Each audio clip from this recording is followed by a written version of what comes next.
Hello, everybody. Hello, welcome to another Tuesday, which is a day we don't usually stream. Trying to find my music. Hey now, hey now.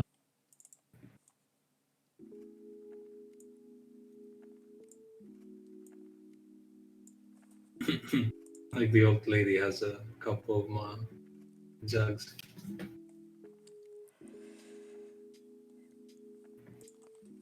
Well, stream. well, you had one more, and then she's juggling because they're jugs. See what I did there? Uh-huh.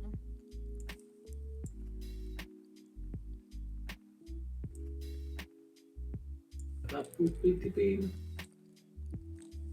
what I usually say. What was your weekend, Sarah? Pretty chill.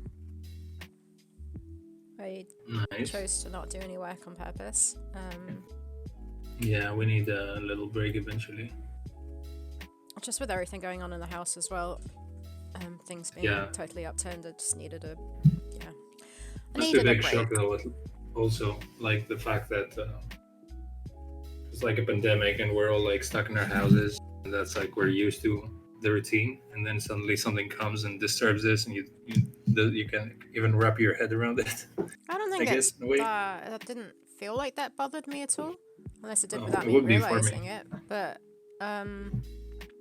no, it's just the fact that we had to move out of the room and I had to move into another room where I didn't have enough desk space at all. Like, I'm on a desk, like a big desk right now, but in the other room, I was on the width of the desk, if you know what I mean, like at the end of the table. Yeah. Not enough Yeah. space. No, it just didn't feel too great. And then all my stuff was in boxes in our bathroom, and our bathroom is a little bit damp. So I unpacked most of it today, so there's lots of empty boxes in my room right now. And some of the stuff, like there's some jars, if you just run your finger down the outside of it, your finger will be wet. Not dripping wet, but it's like a lot of moisture, so like I had to get that stuff out of there. Mm-hmm. Yeah, so I guess that's what I did, a lot of tidying. My bookshelf looks quite nice now. You can see my Name of the Wind book now.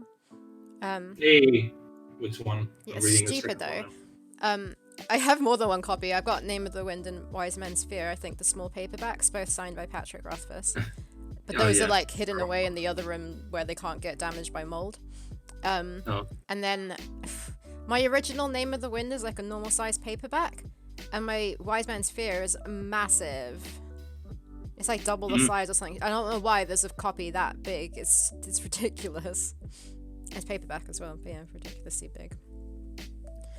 So yeah, I've just been tidying and playing some games at the weekend.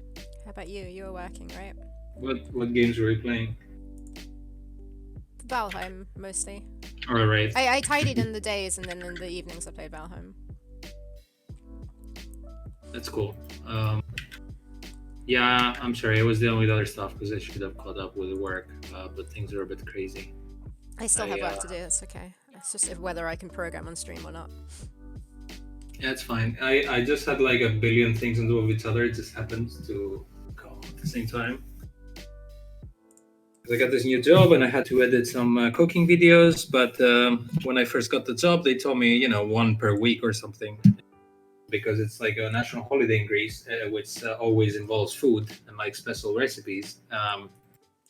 They wanted it to be like super fast to come out, and also they had a feud, like a rival chef with a rival chef was like really big in Greece. Like there was like some drama on the news that like he stole my recipe. And so they told me yesterday, can we have this video like in a few hours? And I was like, what the fuck? I guess fine. But we had to stream yesterday, but stream seemed to be a little more flexible than. Did you get it done in time? Yeah. It took me like 3.5 hours, and I did everything. The thing is, the first video I did, which was over the weekend, I was really scared about this because it was my first one, and I had like a day and a half. So I didn't like, I know editing, but it was like a new thing for me. I need some time to figure it out. And after I did the first one, it was fine. Then the second one was like I had way more confidence I could do it. Oh shoot! I just retweeted a retweet as us again by mistake. At least you didn't delete it. So I don't delete it this time. But does it show? It says that we retweeted, yeah.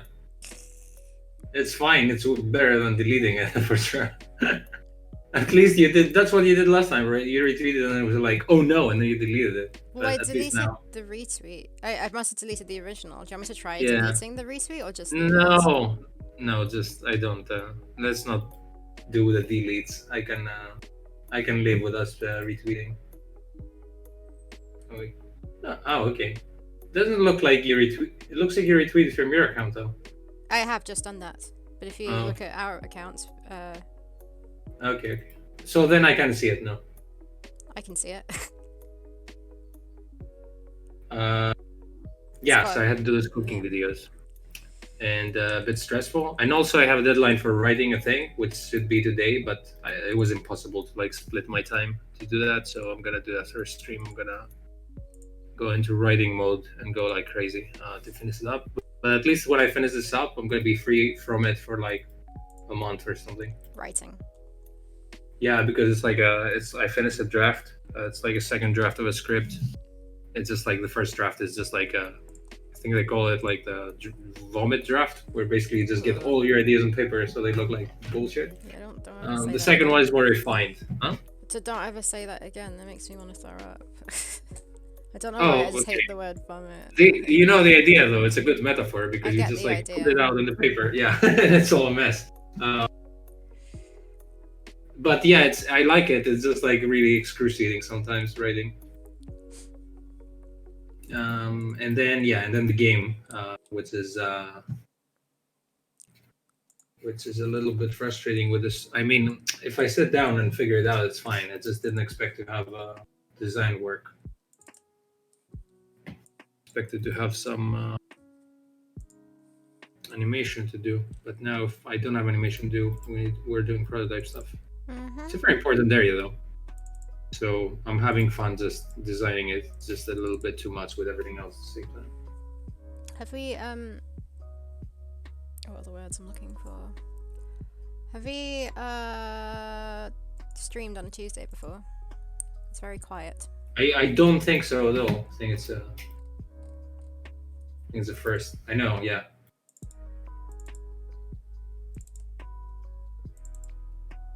No, not we don't have any regulars around. Although it shouldn't matter too much, as in like from a point of view of other than people knowing when we stream, from the point of view of people's wake up times and working times on a non-weekend day. Also called as a weekday, yeah. Hey, Deluxe Turks. Hello, there he is. Hello. How are you doing? What's up? What am I looking for? I'm so confused right now. Backgrounds, the village.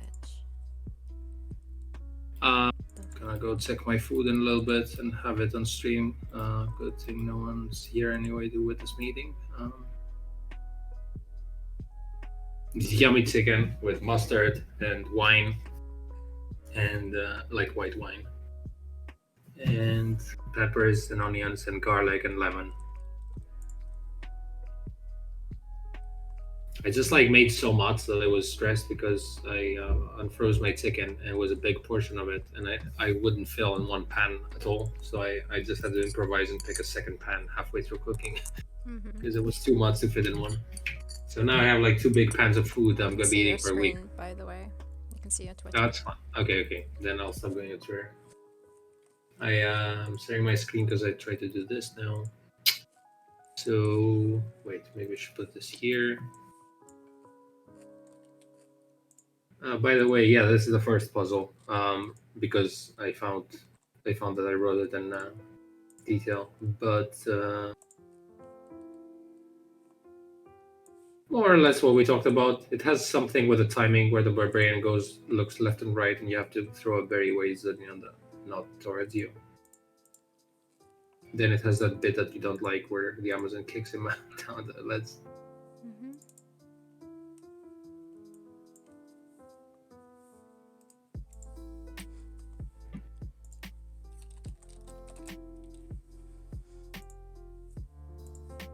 Can we go to the kitchen?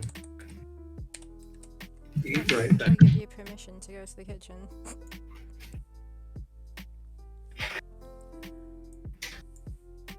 Well, this did not work.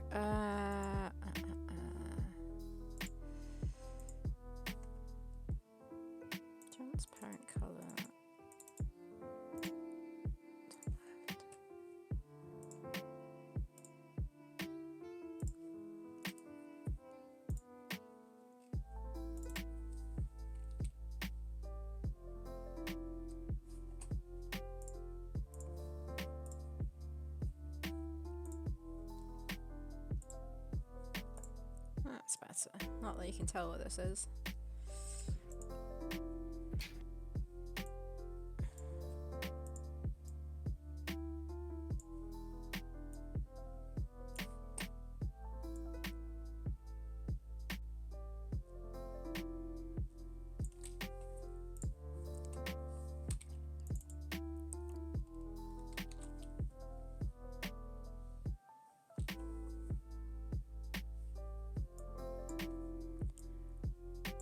Hey, Buildosaurus, how you doing?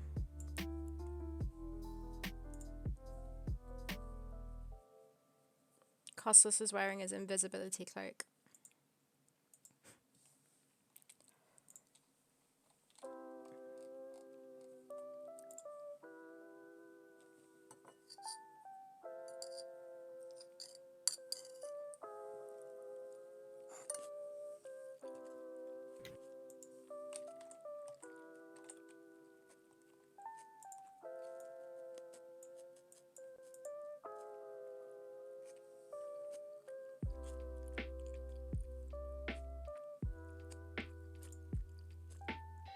Oh, jeez, what the heck?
Okay, so I just need to sort out the other child.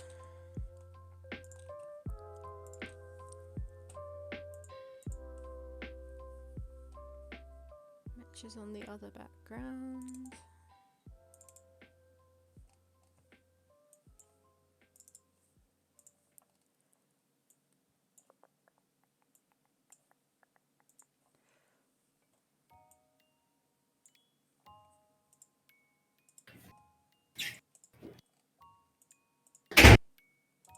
Well, that was loud. Hello. Hey.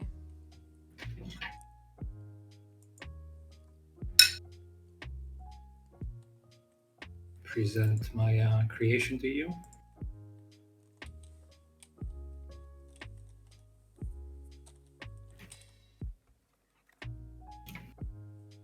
There we go. Okay, I'm not the biggest fan of looking at meat. But yeah, cool. Not the biggest fan of eating meat either. Very happy with the sauce. It's really easy to make. Super yummy. It smells really good. I think, and I say that because nothing I make usually smells good. Big spoilers on the screen. Yeah, that's true. Today I'm trying to do this part of the game with prototype. I'll be making. Not sure if you're familiar with dependency charts, puzzle dependency charts. It's basically what is it, Sarah? It's like little boxes that tell you what your actions do, or what you. It's like a little walk. In order to get to the end of the solution of the puzzle, it shows you all the steps you need to take in order to get there. Yeah, and it helps us to like see the puzzle in one go and see how complicated it is, how many steps it needs to take. And then that's a really pretty useful way of visualizing the puzzle, but also to see how linear your puzzle is as well. Yeah, if it like splits. Sorry, that was really loud. Thanks, Link. Oh wow, thanks. Hey. Nice of you to stream. Yeah, Costas had a thing he had to do kind of like last minute told he had to do it yesterday, so we're streaming today. Yeah, I had a job thingy, basically editing a cooking show, and for some reason they needed a video to come out earlier than usual. I don't know why though. It's not like cooking videos are an emergency on YouTube. Like, it's not like it's breaking news. They know the date is coming out. I don't know why we're rushing it, but whatever.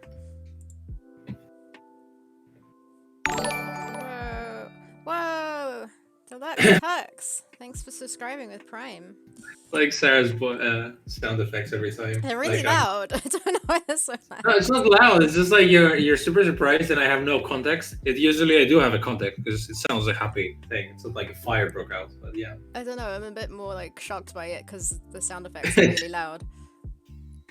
No, you're not that loud, Thank you very much, guys. Super Thank you, everyone. Appreciate it. I mean, I know it's Sarah's channel. She's the one doing the streaming, but I'm happy for you guys supporting us. Still helps us loads, and I haven't actually got any money from this yet. In the sense of it builds up to like $100, I think, before it comes through, which we will use on Theropods, and potentially could get some games to potentially play. We actually have time to play. To buy what? Buy mugs and hats for, let's say, Theropods.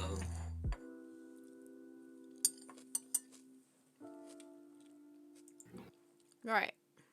What am I doing? That's actually one of the few days that we don't stream animation, like either of us. Yeah, we'll see how this goes. Oh yeah. Oh, today we were. I'm gonna post this here. Today is launch day for Inspector Waffles. Oh, seriously? Finally?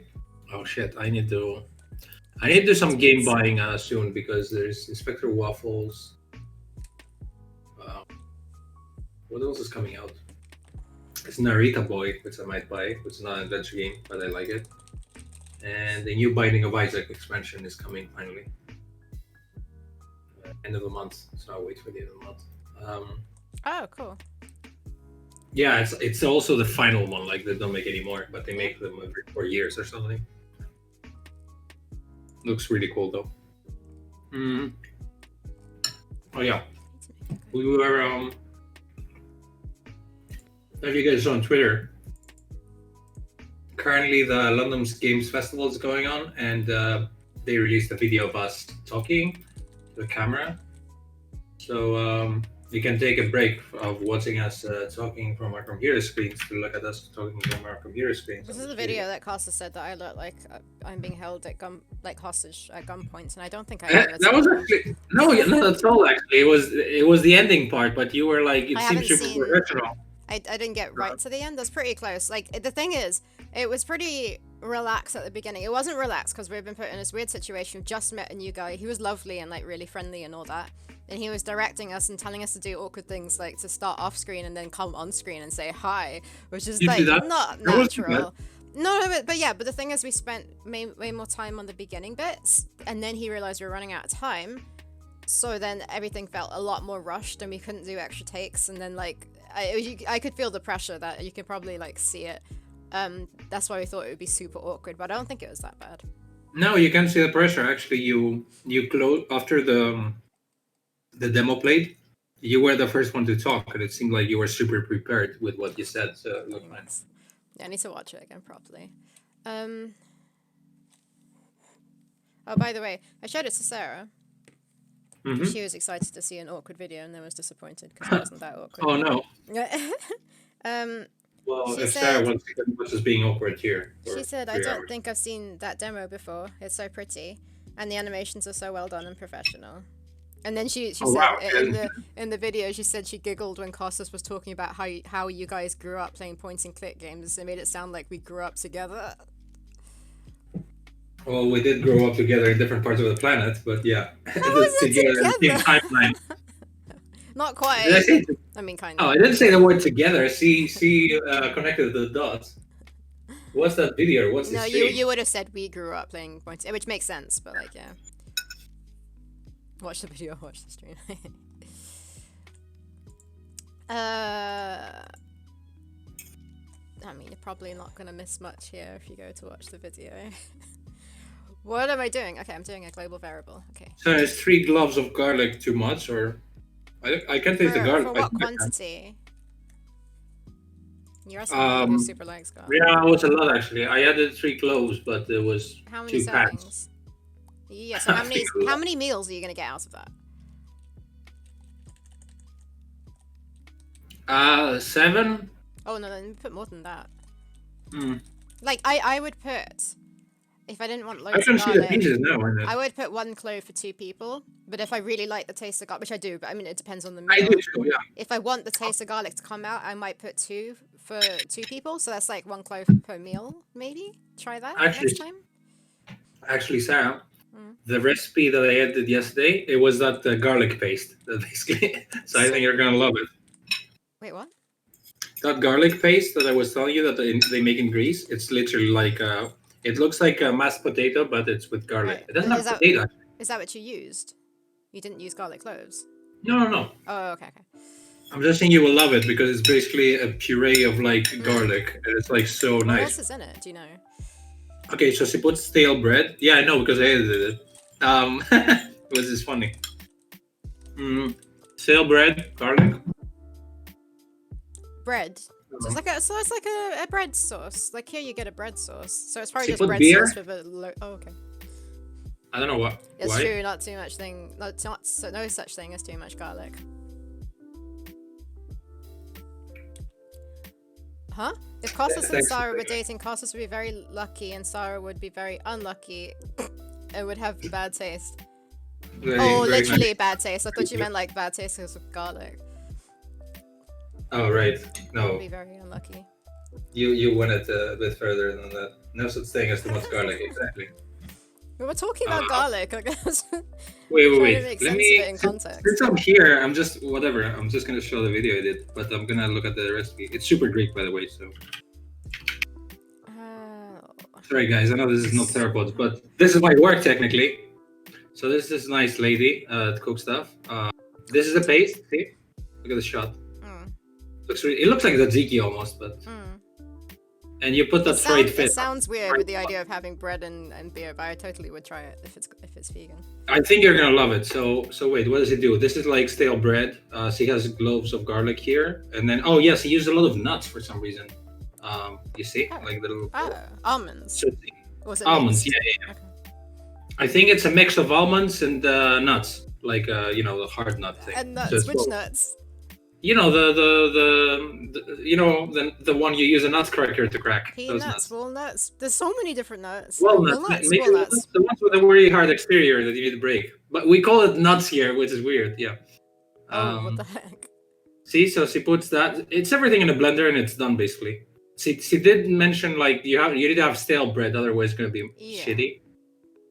So she puts that, and then I think that's it. And then she puts like a shot of ouzo. I don't know why. Oh, she doesn't put beer. I'm sorry. Beer was for the fish crust. Yeah, beer batter is like quite common. I don't even see the. Oh yeah, I don't even see the ouzo actually. No, I'm confused. I'm confusing with the fish. I'm confusing with what I think it.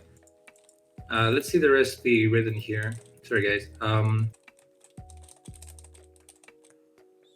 Where is it? All right, in the end. Just why do they put like everything on top of it? Like you can see the recipe. Oh.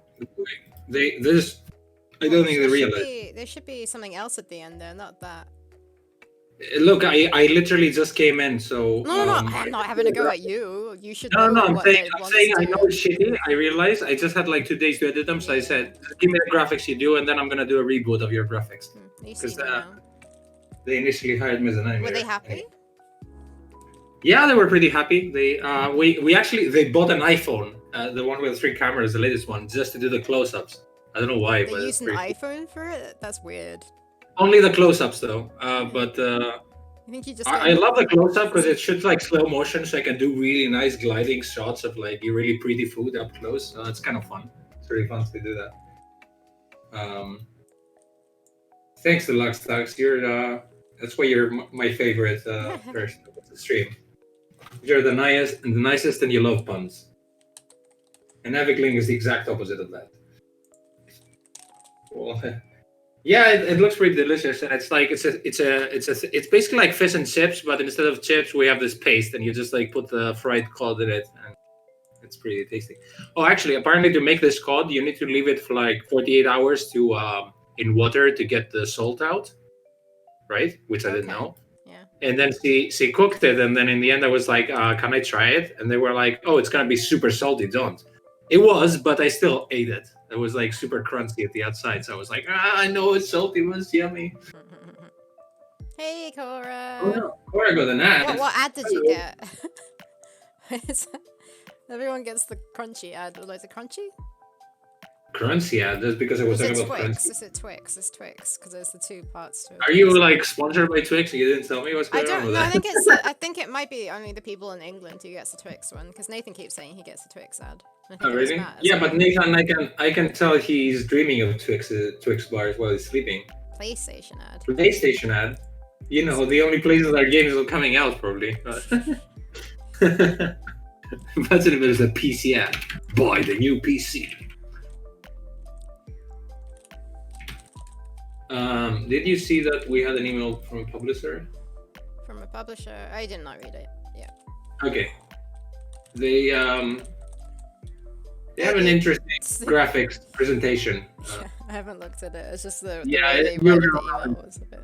You're gonna love it. It's funny. Also, I was helping a friend of mine when he was doing some a video. Like he works there with me, and I told him like he put like he has no grasp of graphics or animation, and he admits it. And I just told him like at some point, oh yeah, this text is like a bit off. Like it needs to go to the left to be properly placed on the screen because you were telling him about how to like align things properly. You're the one that doesn't align things properly. And he told me, wow, how do you even see that? And I was like, you have no idea. I work with someone on Theropods and they always like see shit I never do. So I was like, I felt like you at that point. He was like, how do you see that? And I was like, how can you not do that? So you're like even worse than.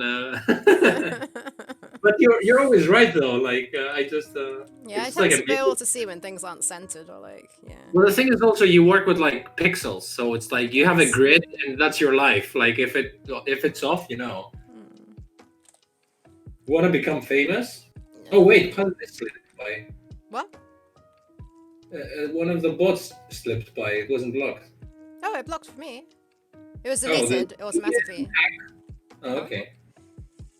That being hack one still has the link there.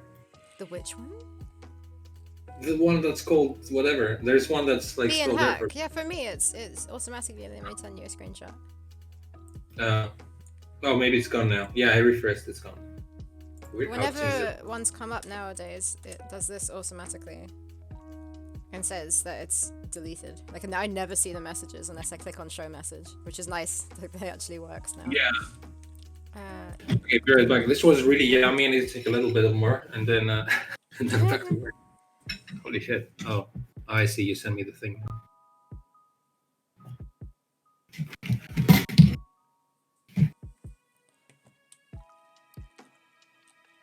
God, 360 by 241 resolution.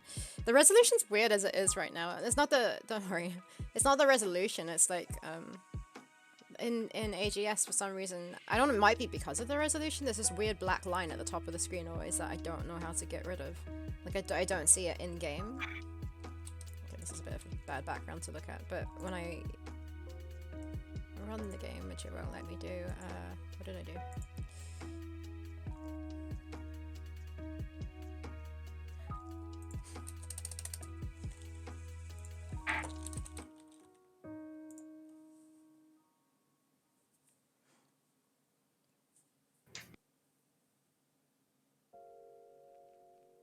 Can you even see it? I don't know. Maybe you can't see it because it's on. Then you can kind of see it. There's this black line right at the top of the screen.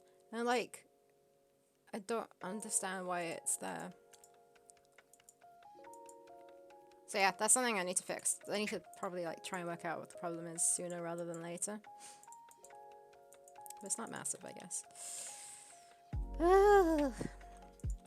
I think it's always been there ever since we started doing it in AGS. Okay, what am I doing? So you walked there. Then I think this child has an animation.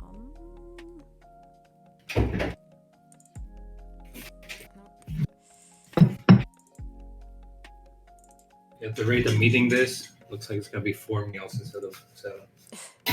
Sarah's nemesis would be a 360 by 241 resolution.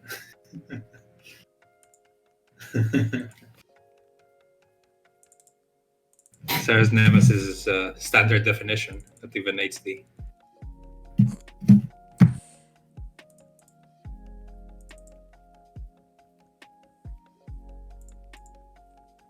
It's really weird though, going up for resolution, even if it's still pixel art. Like, what's the resolution for Unavowed in all those games?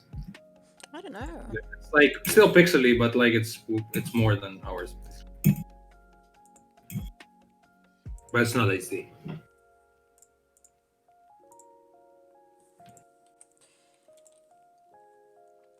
I have a old sheet on my bed at the end of the bed, like on a strip at the end, for our cat to go on, because sometimes she comes in with muddy feet, and I don't want that on the bed.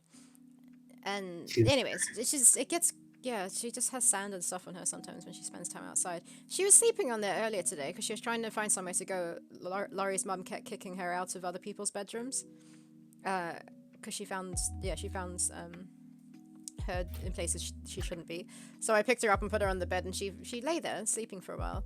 Then the next thing, I looked up and she was like, there's some clothes on the bed, and she was like up on the top of the bed, like where the pillows are, like looking at the clothes. And I was like, what are you doing? And then she sort of looked at me, knew she was doing something wrong, and then sort of came forward. But now she's not on the blanket, she's like cuddled up against a pile of clothes.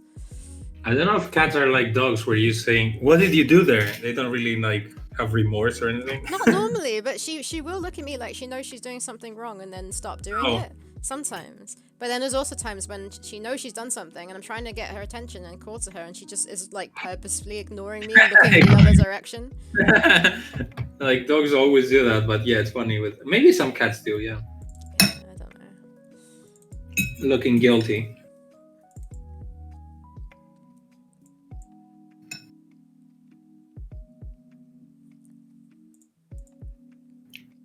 Okay, I think that's probably one of the tastiest things I've ever cooked.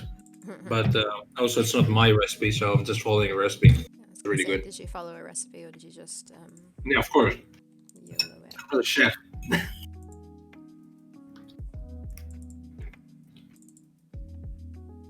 Is that what defines a chef? Like making their own things? I don't know. Compared to like a cook or whatever? 5, 5, 6, 8. I mean, I thought a chef. Oh, let's find out. Yeah. What?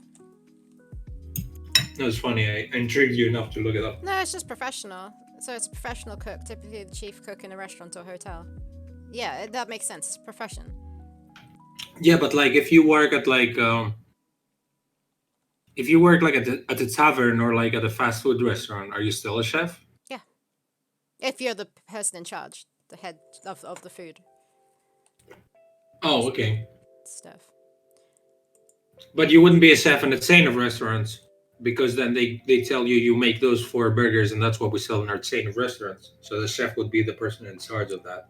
I don't know if you get a chef there. No, you don't probably, because they follow a recipe that's like the same for everything, I'm assuming. Yeah, but that's how restaurants are as well. They have what's on their menu, but I guess the chef can change the menu. So let's say the chef for like McDonald's, but not in every McDonald's. There's only one somewhere that made up the recipes or whatever. That's what I mean. I don't know. What do you guys think? I don't think chefs who work in restaurants have to make their own recipes. There could be someone else who does that for them. They're just the ones that are in charge of the people. I agree with your term. It's like a professional, basically, cook who's in charge of the menu, perhaps. Maybe. Professional, as if it gets money to do that.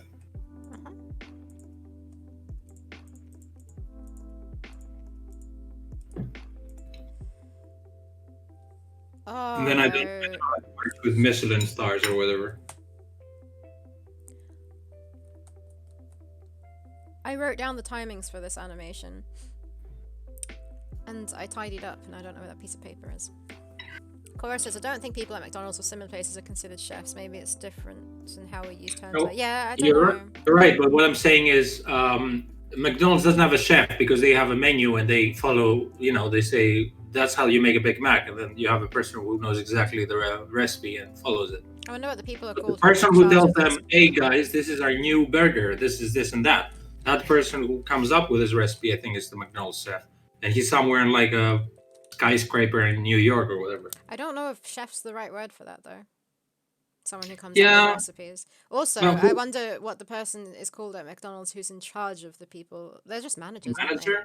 Yeah, probably. But he never cooks the manager, right? Or maybe they just fill... I have no idea. I've never worked in a place like that before. Harry did, our friend, huh? Where did he... Oh, you worked at... Yeah, when he was younger, right? Obviously.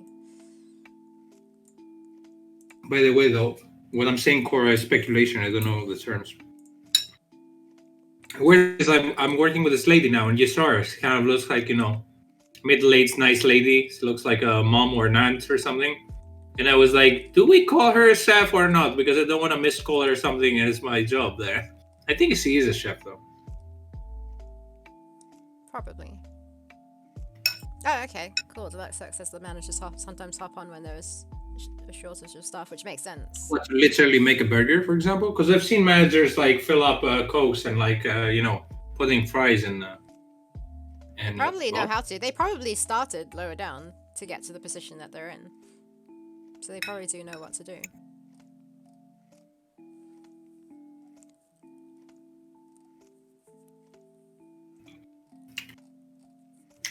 Man, cooking with wine is so weird. Like, it tastes amazing, and I never thought that wine would be like that in food. Yeah, I normally use it in risottos.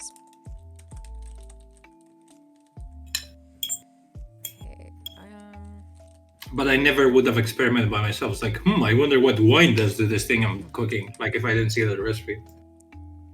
Actually, yeah, I normally put like red wine and bolognese and stuff like that, and it's super yummy. Oh, really? I didn't know that. I actually have some minced meat, and I want to see what I can make with it. Some red kind of saucy thing. And by see, I mean like research recipes from all the people who are doing research for. Have a quick look just behind my desk. See if I can find the paper. I'll give up if not. Like, it doesn't matter too much. For what? The timings for this animation. I wrote it down on a piece of paper and then I tidied up. No, it's okay. I did the hard work and wrote it down, which is why it's annoying. I'm sure it's somewhere. Okay, I'll be right back. Yeah, I didn't expect alcohol. I just thought you'd drink it and you're cool. And then this cod recipe, when she was making the batter to make the crust for like the fish, she put beer in it and ouzo, and I was like, how the fuck does this work? Like, it's kind of fascinating because it's like chemistry. But yeah, after a while, it's like you do it a few times and then you kind of know what the consistency will turn into. It's kind of fun. So I'm into cooking because it's a job. Plus, it's kind of fun now. I do a lot of research with cooking shows. Oh wait, I don't need to go to Instagram on the screen. You guys are watching. I keep forgetting. Let's do some work now. Pick up berries from bush. What does it say? A leaf is hanging from. Okay.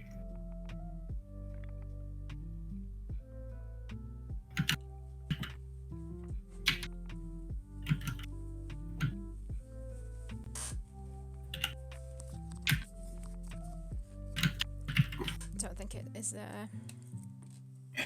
So sorry, I know you don't like the puzzle, but I'm gonna make a chart anyway, so we can see the steps and maybe we can adjust them. I don't know, we're just playing around. Oh, maybe it was here all along. Yeah, it was.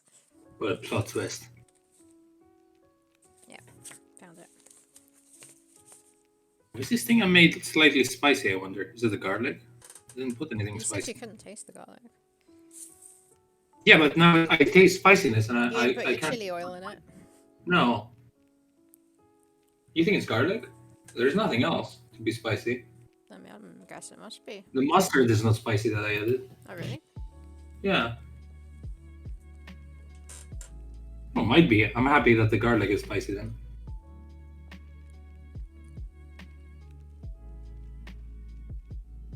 He's talking about alcohol. I did have a bottle of wine that I opened though and I used just for cooking. Because it was a cheap bottle. And then it had been open for so long that I didn't want to drink it because it probably wouldn't have been nice. So I just kept it for cooking. Yeah. But I know what you mean. I did more recently open another bottle and finished it. With Laurie's dad. To be fair, the Luxtax, the wine that I had, I had it to drink it because someone brought it over and we had a few drinks, and then I was like, "Huh, this is barely a glass left. That's perfect for this recipe that I'm reading." Also, I'm slightly embarrassed to admit, but the lemon juice that I used was like a shitty plastic thingy that was like in it, so I don't even know if it's fake lemon juice. Kind of, yeah, or concentrated. That stuff's horrible. So I had this just because I couldn't be bothered to buy lemons, and also I had like my garlic was garlic powder. Now yeah, definitely use cloves. I've been wanting to buy garlic powder just because I bought cloves and lemons. It's pretty good in things like bread or like something that's baked maybe. Yeah, I see what you mean. I put it in salad too, though. It's what's nice. I put it on my salad because it gets like a garlicky taste mixed with the pepper and the salt, I guess. But yeah, I think mainly the reason I bought them was because I couldn't be bothered to keep buying things when they go off. Yeah, no, I know it's convenient. But they're super cheap though. To be fair, like I bought like yesterday, I got like shit tons of vegetables and stuff, and it was like €5, and I was like, what, only? I was surprised. You do get a lot more nutrition out of fresh things, though. Yeah, exactly. That's why I think that's what made this recipe amazing now, because I had some fresh lemon juice and garlic cloves. You just need to plan what you're gonna make and then buy what you need to make that, if you know what I mean. I kind of do, but then what do you mean exactly what I need?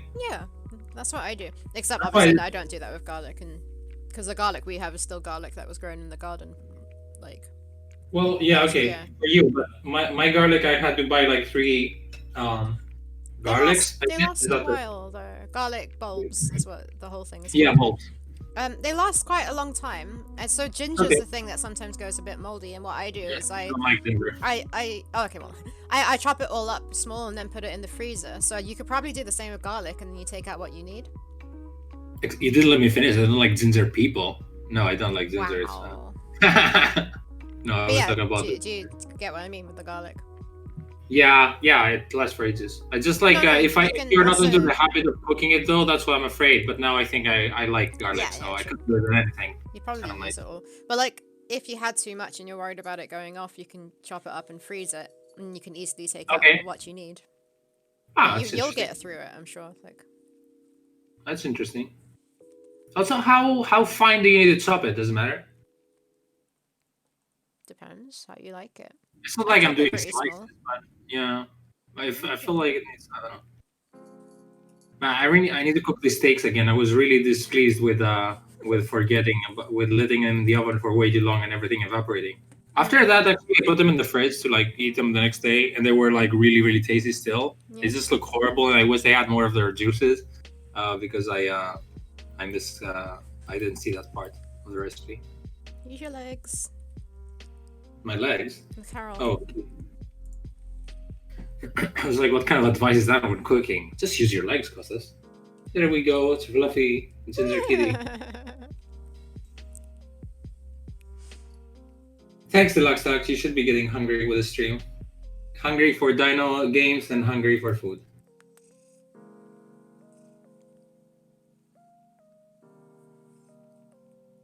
Hey, it's Nathan. Hi, Nathan. Hey, Nathan. We're talking about you getting Twix ads during the. Someone's getting an ads, and we're like, "Oh, Nathan gets Twix usually." It's just kitty, just fluffy kitty. Oh, I can hear the purring. Yeah. Oh, leave my food alone. Here's my snacks to have in a bit. Mega fluffer.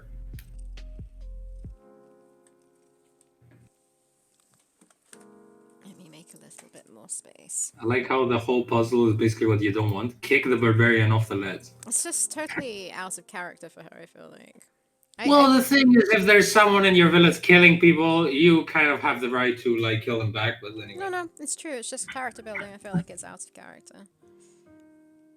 I had the same issue now with when writing my script. I wanted a character to kill another, and it wasn't in them. Like, I knew that they weren't killer, so I tried to make it as hard as possible for them to, like, to do it. Yeah. Like, they had no choice, and it was, like... Then it's okay. And it was kind of, like, really caught up in the moment in a way. Like, if I don't do it now, I'm gonna die. It's kind of like that.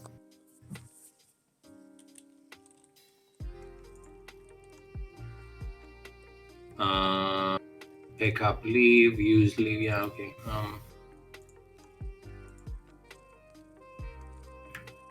Still here, pretty. Sorry, is it really loud? I like it. I miss cat furring. Oh, sorry, she's rubbing her head against it.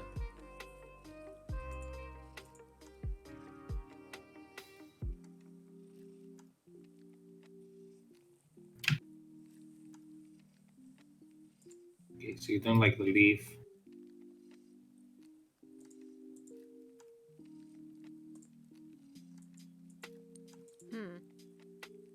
Oh.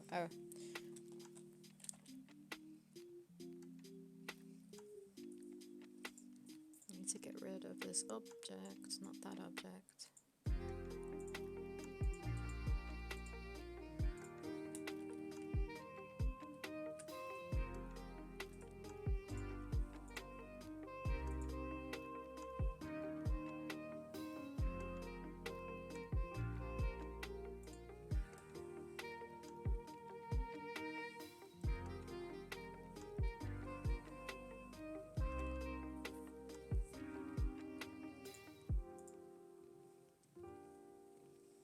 I've had this kitty like hang out with you when you stream. Usually I pick her up to come and say hi, like she doesn't necessarily want to come up here. But this time she looked like she wanted to jump on my lap. Come and say hi. Yeah, she was on the bed sleeping and she woke up, wanted to come and say hello. Yay! The Amazon counted and everyone left. But the little girl's not where she should be, oh boy. More like a girl.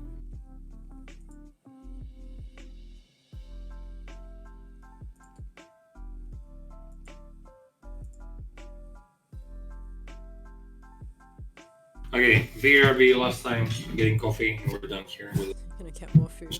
Consumption of things. I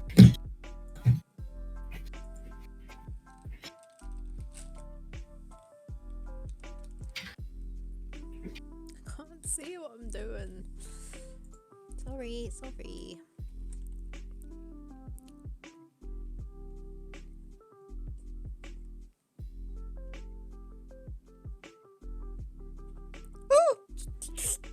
What are you doing? She almost fell off of the table. You going to the windowsill? Gosh, this cat's not a cat. Like, she's like a dog. She's so clumsy. I've seen her like sleeping on a chair before, and she like fell off of it. Like, what are you actually doing? There's not much space back there.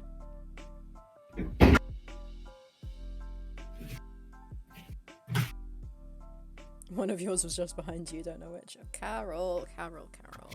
That's not a good place to sit. Okay, she's not sitting. Where is she sitting? She's gone behind my screens and she almost slipped and fell off of the table. Well, she wants to rub her tail on things, okay? I think she wanted to get to the windowsill. No, she's just staring at the Machinarium poster. Yeah, jump down. Do you want to go out? Let me let her out. Yeah, I'll let her out. Oh, fuck.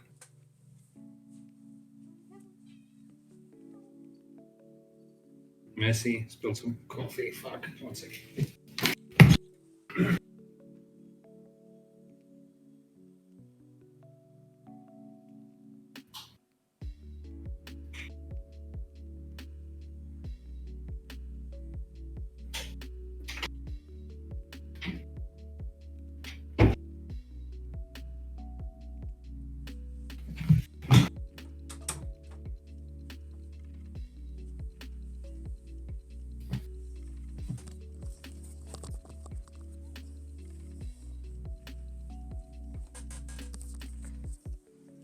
Some cats are sneaky little ninjas. Mine is not. She's a clumsy little dog. Yeah, I tell you, Costas, the one time she fell off of a chair when she was sleeping. Was she even sleeping? Maybe. And she sort of like looked super embarrassed about it.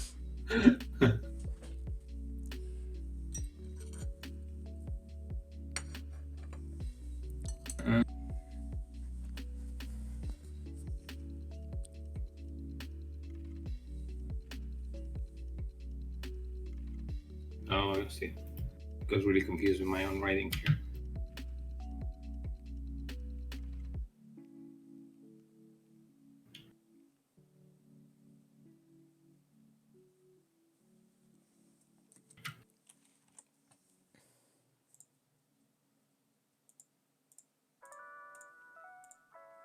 Nathan, I hope you enjoyed this nice pun I left you in Twitter. I made another pun today, some other game developer, but I don't think they caught it. I thought I was being too smart for my own good. What was the pun? There's this game. Have you seen this game called Who the Fuck Ate Grandma? No.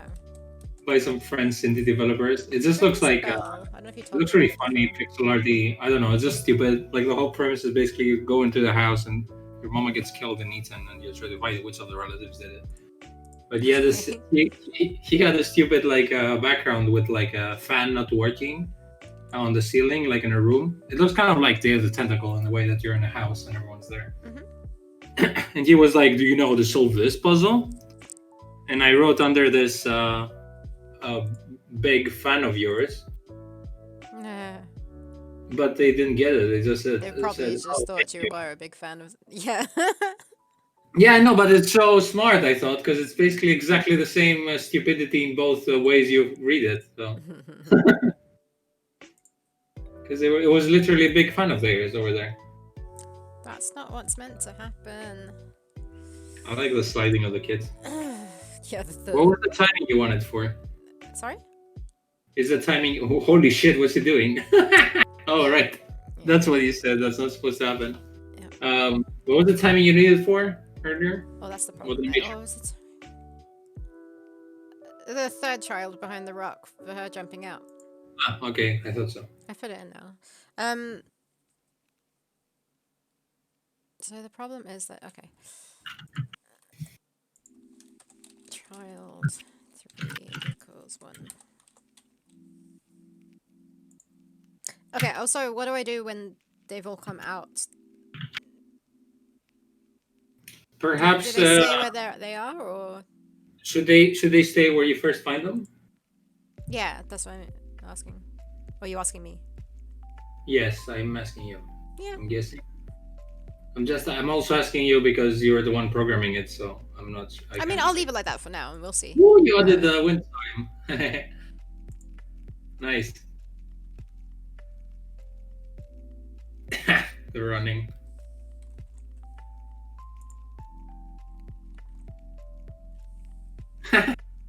Yeah, I might. Can I flip her around so she's facing the left?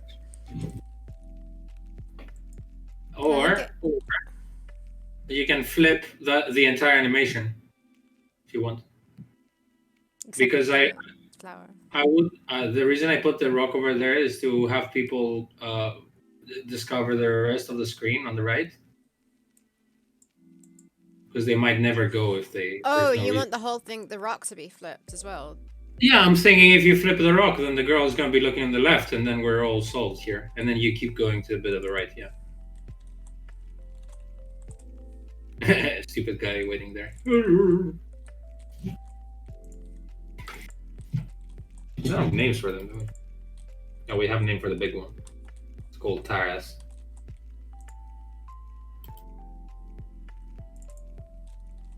No crazy Aussies this time on chat. He only came just to disapprove of us for not streaming. Having fun with the Cinderella sisters. Pretty sure they're the Cinderellas. Feels like all his colleagues are Cinderellas, and he's the sisters.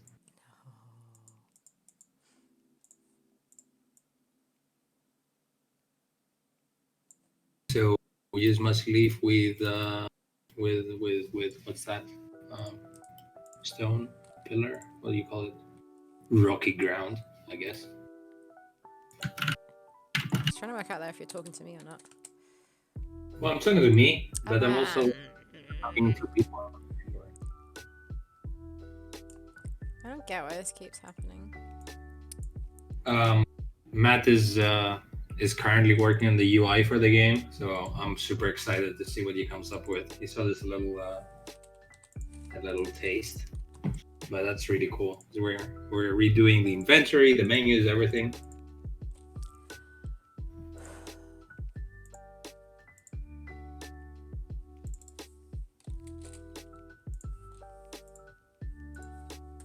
That's it. Strawberry the Barbarian, he looks around, takes a few steps closer.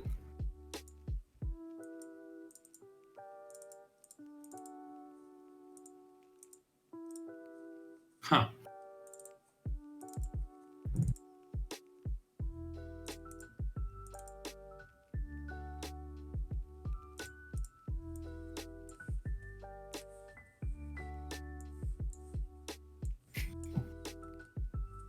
Yeah, that's not too bad. I'm discovering the puzzles that I never told you, Sarah, because I couldn't find them, but now I'm reading them for the first time as well. After months.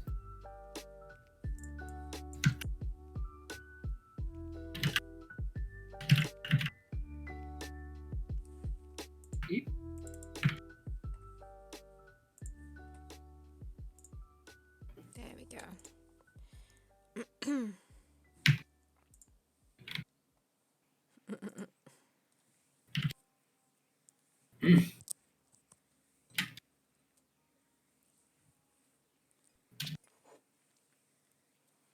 You have planning stuff, or you hate planning stuff?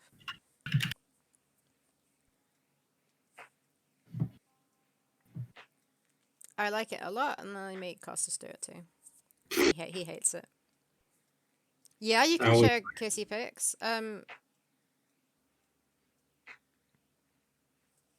Yeah.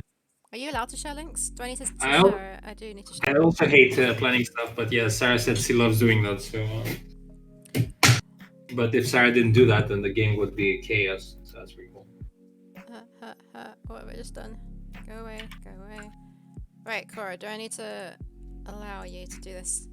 Navic link. What's the thing I need to type in chat to allow someone to post things? You need to do this and say, I'll allow it. I need like a cheat sheet in front of me for Twitch. I'm constantly forgetting things. How to allow someone to post links. Things seem to go better when you plan them out. Winging it is a strategy. Yeah, that's true. Permit, he says. Yeah. Permit. Cora. Yeah, but like planning out could be a billion different things, depends. But yeah, definitely I don't recommend just winging it. You got 60 seconds, Cora. But like... Quick, let's get cats. If it's too slow, just ask me again and I'll do it. No, that's the last 60 seconds you'll get in this life to share your cats. Though it should allow people who are, whatchamacalling it? There we go. Who are, subscribed should be allowed to post links. Maybe I need to change that. Yeah, sorry, that doesn't look like a great puzzle so far, but... That's alright. Those are not cats, those are dogs. Wait, what? Wait. I clicked on the link. Oh, doggies. Is that a Jack Russell? And don't know what the other doggy is. Is it a Labrador? Yeah. What is it sitting in a tiny bed? Oh no, what is this? Is it like it's a cat? Is it like the other dog's bed or something? That's one of my pets I had pics of. It's so tiny, the white one. It's what? It's so tiny, the white one. Jack Russell's a cuties. If it is a Jack Russell. Is it a Jack Russell though? Looks like a Jack Russell to me. The weird thing is they look pretty similar to like our friend's two dogs. One's a brown Labrador, And one's like a Jack Russell mix. It's got very like wiry hair, but it's just cute little like super hyperactive little doggy. Gray one is Lucky. Gray Swift is Freya.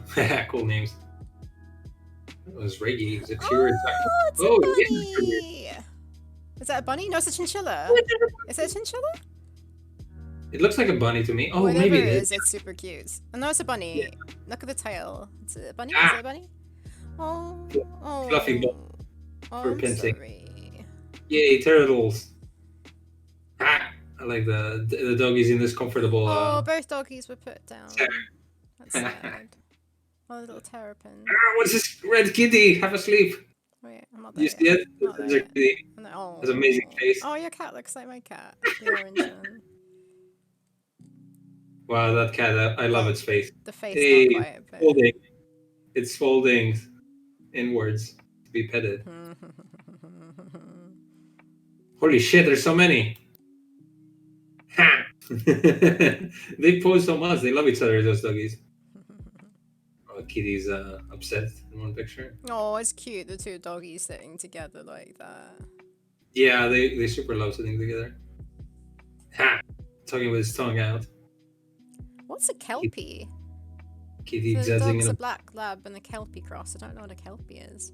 Me neither.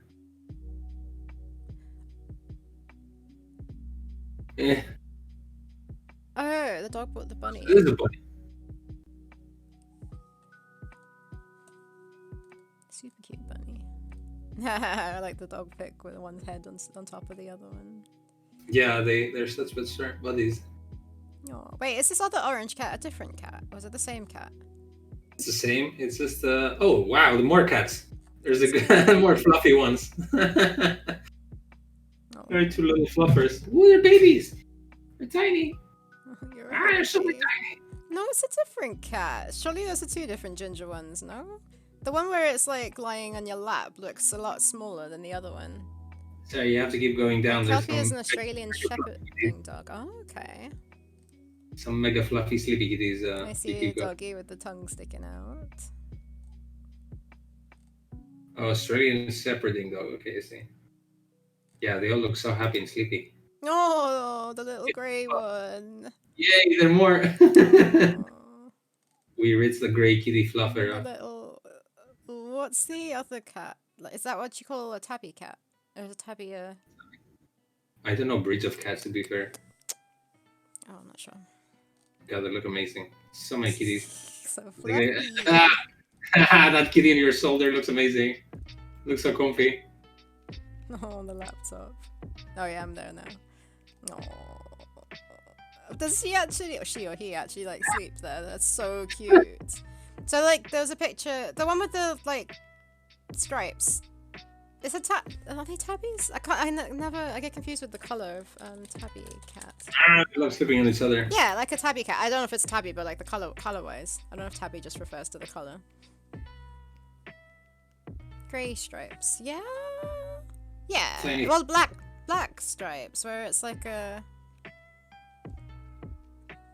This one, wait, can I... Oh, two orange cats, you're right.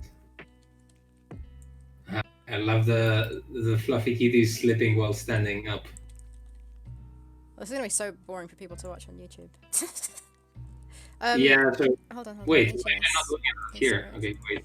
Oh yeah, no, that one. Yeah, that's what I was about to say. Yeah, that's what we're talking about. Kissy. Yeah, tabby. Cutie. How many pets have you got? I mean, I'm guessing this is over the years. How many cats do you have now? He takes care of some of them. Oh. There are 2 orange cats. Yeah, you're right.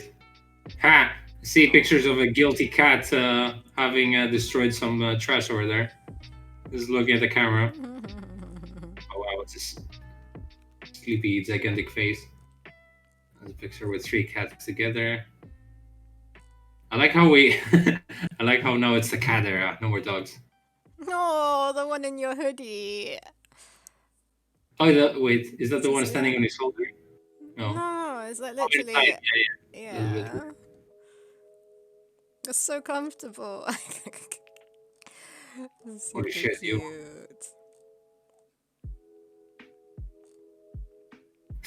Oh, cats are adorable. Dogs are cuties too, but I like cats. Funny, every time someone sends me a picture of a cat, it's like 90% of the pictures they're sleeping the cats. So tired from nothing. Oh, you've got 3 cats and 1 turtle now. And wait, what about the doggies? No, they were put down. Oh, really? Yeah. Such is life, yeah. Yeah, it's horrible. I've lost a dog to old age though. He was like 17 years old. How did he pass away? My dog? Yeah. Old age. Did you have to? Like, did you have to put him down, or did he actually pass away? Yeah, we did because he was. Oh, it was actually kind of horrible because I wasn't there, thankfully. But he was kind of like blind and old by the time of it, and I think he almost strangled himself on like a cord in the kitchen of like some clients. Oh, because he couldn't see like what he was doing. He couldn't see, and he got tangled, and he got panicked, and yeah, it was like it wasn't like we set up a trap for him, I guess. But then we had to put it down. But he was. He that was the least of his issues. He had like other things like I think he had like what do you call it? Cancer. Maybe tumors in his seems mouth to be the problem. or something. Like bulging out. And he was bleeding a lot, so he was like. He also had dementia, I'm pretty sure, because he was just like not really communicating too well. But he was really old. I mean, it's natural. And he was a tiny dog, and he lived up to 17 years, which they usually don't. That's the maximum or something. He was kind of by the last year he was a different dog, so it's kind of like how it works with dementia with like old people, I guess. Yeah, I mean that's just life in general. Yeah, I know, but it's weird. But yeah, it's I haven't had a dog since then, but I grew up with that dog. Cool. It's mostly attached to my mom though. This is a mommy's dog. What do I do here? It says that I've reached my limit. Oh, how many pages do I have? Oh, I see. Delete some older projects here. Okay.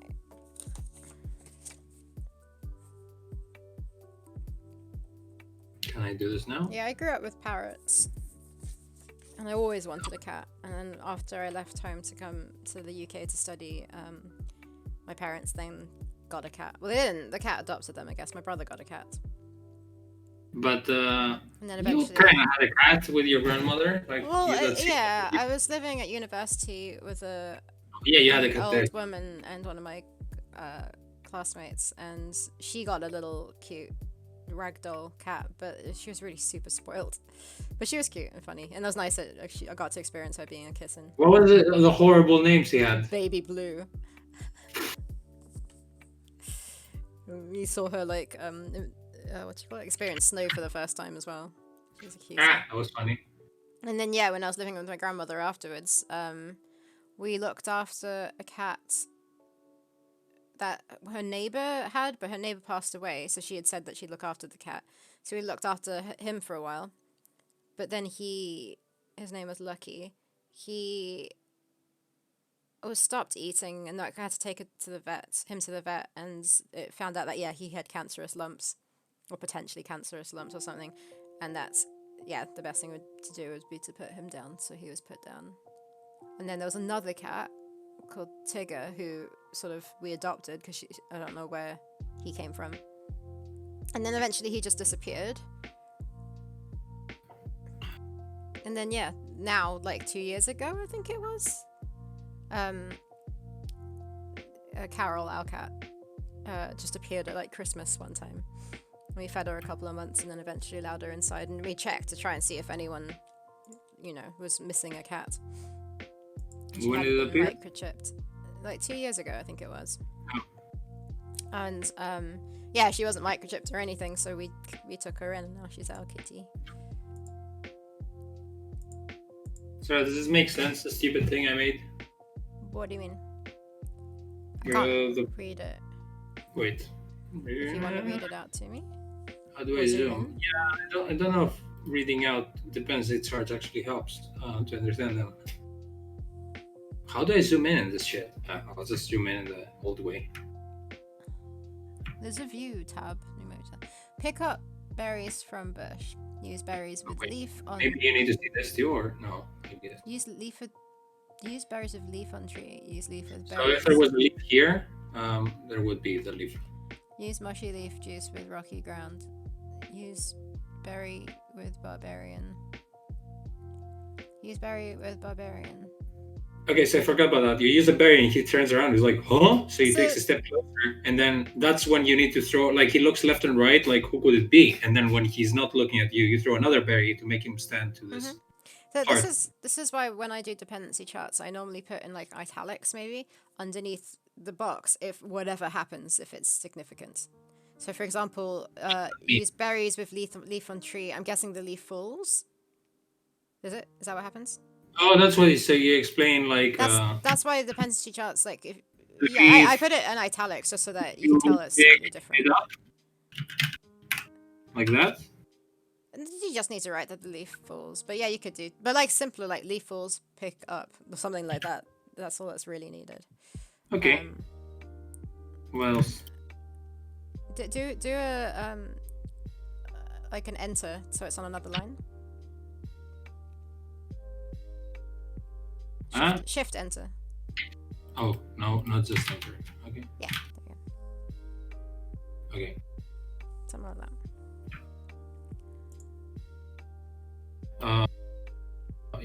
Yeah, okay.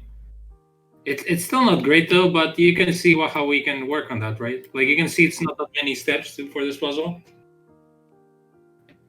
But there shouldn't be at this point. Yeah. But yeah, so use berries of barbarian. The first one, put down that he gets distracted or whatever it is that happens. What is right.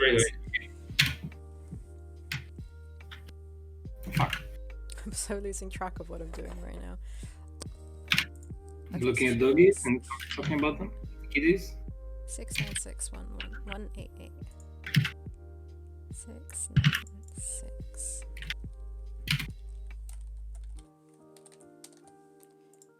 Okay. And then she has to pick up from the other direction. Oh wait, she doesn't actually do that. That's fine.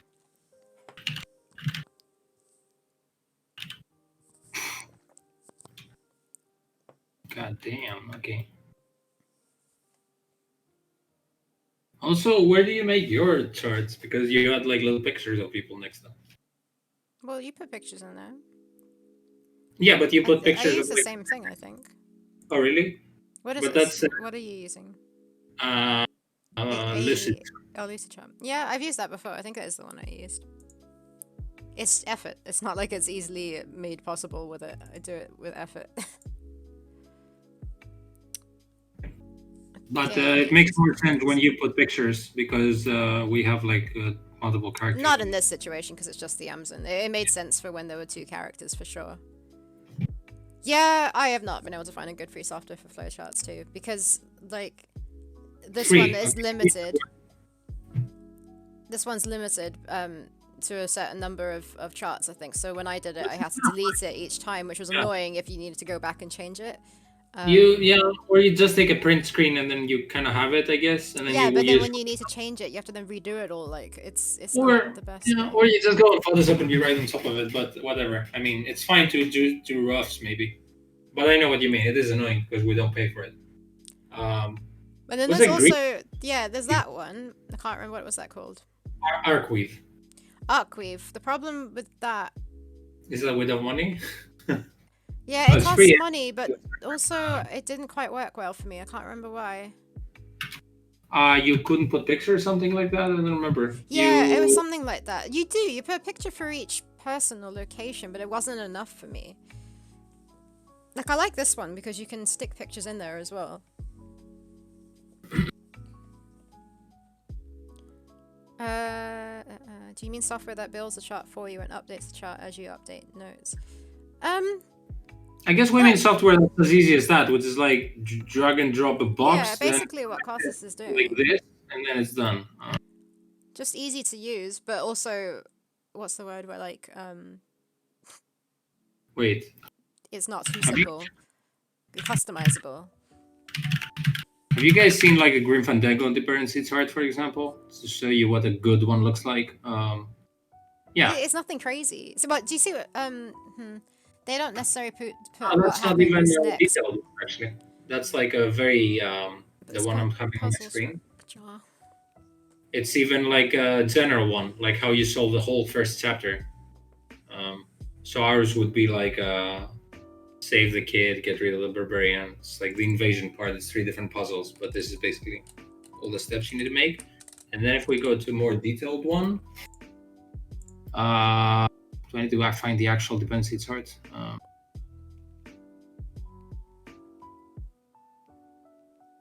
Oh, we saw that just now. Puzzle. I put the whole document somewhere. Yeah, me too. Is that it? Mm-hmm. See, yeah, but this is the cover. Download puzzle document. There we go. There we go. So this is the puzzle document they had for Grim Fandango. Pretty cool. These are the location layout. Can you guys see it, or am I? Wait, let me put it a little bit to the left. Oh, the whole flipping rock is a thing. Damn it. Yeah, that's why I said to add the whole entire thing. Flip what? it. What do you mean? That's what you said. The rock is clickable is the problem. Oh. That's why I can't click on her. Oh, and the thing's still there. Cutscene and puzzle descriptions. Kind of cool. Solution. It just tells you what the solution is without a dependency chart, though. Wait, where's the... Do they not have dependency charts? They do. For its individual puzzle? Don't know. I don't think they do, actually, for its individual puzzle. It just, like, describes it to you like a walkthrough. But... Year 2 characters. Puzzle structure. Yeah, it's that, too. That's kind of cool. Free Glottis. Yeah, and then the different areas and how they link to each other. You guys have played Grim Fandango and you've seen Rubacaba. And then there's definitely a Monkey Island dependency chart somewhere. I was speaking to a friend of a friend. Like, I was playing Heroes of the Storm with them. And somehow my game came up. I think he asked what I do, like, for a job. And I said that I develop a game. And he asked what kind of game, and I told him, and then he started talking about, is it like Monkey Island? Like, I really like Monkey Island. Like, and he was going off about, like, in detail. Like, I wasn't expecting someone like him to, like, he was saying about LucasArts, and, like, he didn't know Full Throttle, but he knew Grim Fandango.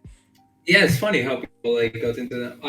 When I was in the Netherlands, I was showing off the game, and I had a girl who just kept going on and on about an AGS game that she kept playing with her brother when she was younger. Yeah. So it's like, yeah, like, I think it's the 5 Days a Stranger or something like that. It was like by Yahtzee. But it was basically like how some people later on grew up with like other adventure games which were made up by people like in the Flash era or whatever.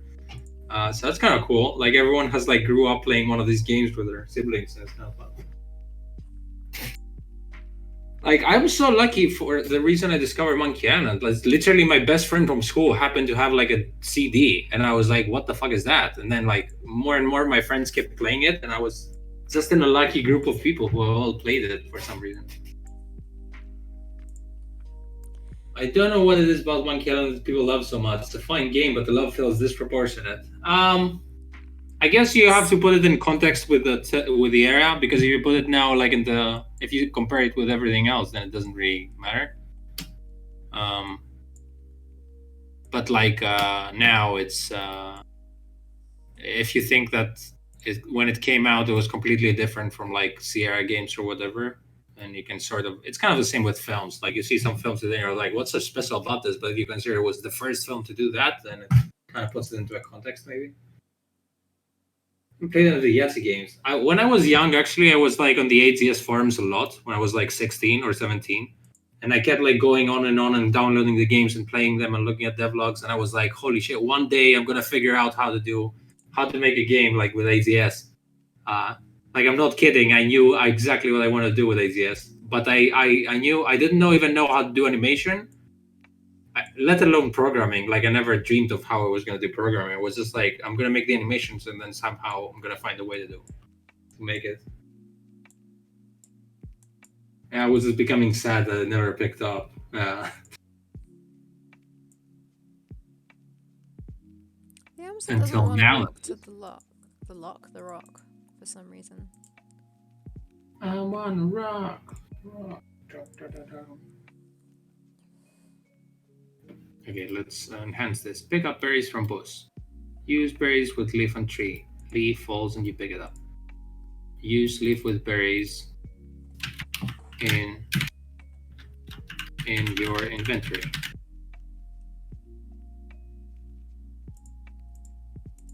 I see what you mean now, Sarah, with the explanations. Cool. Sometimes it's, I agree that it's a bit too mysticky. Use mossy leaf juice with rocky ground. Sure. 696188.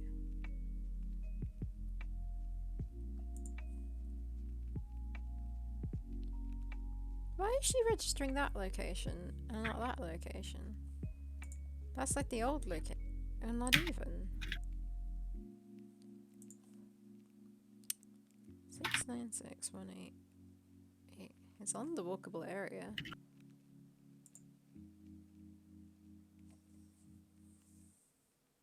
Oh. Whoops.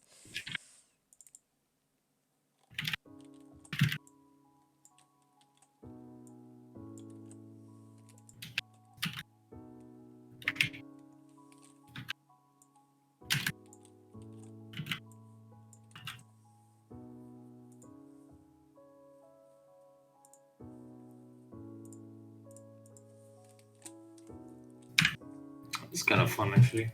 I mean, it's dreadful at first, but then it's nice to have your plan in front of you. Dreadful. There we go. There's a puzzle that's definitely gonna change. Let's go here now. It's the thing I was doing last time on stream, which is here.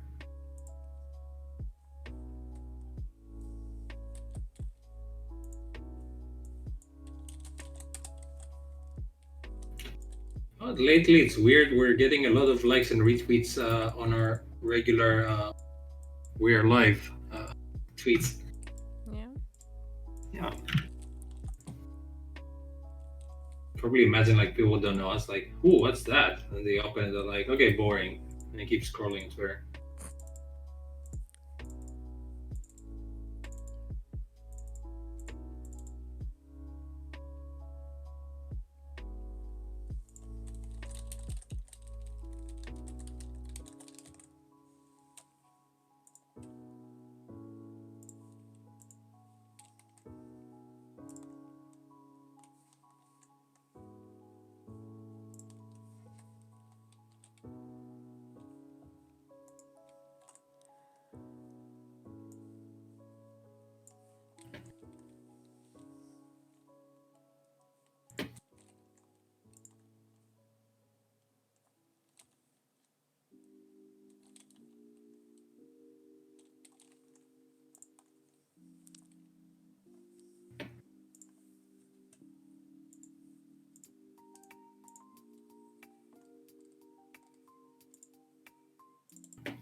Boop-a-doop-boop-boop.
Oh, by the way, with this new job I got an official paper that allows me to travel within certain hours because I have work to do.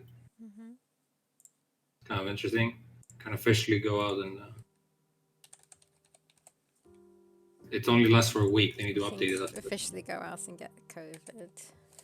Yep. What's the situation on your vaccines? Do you know how things are coming on?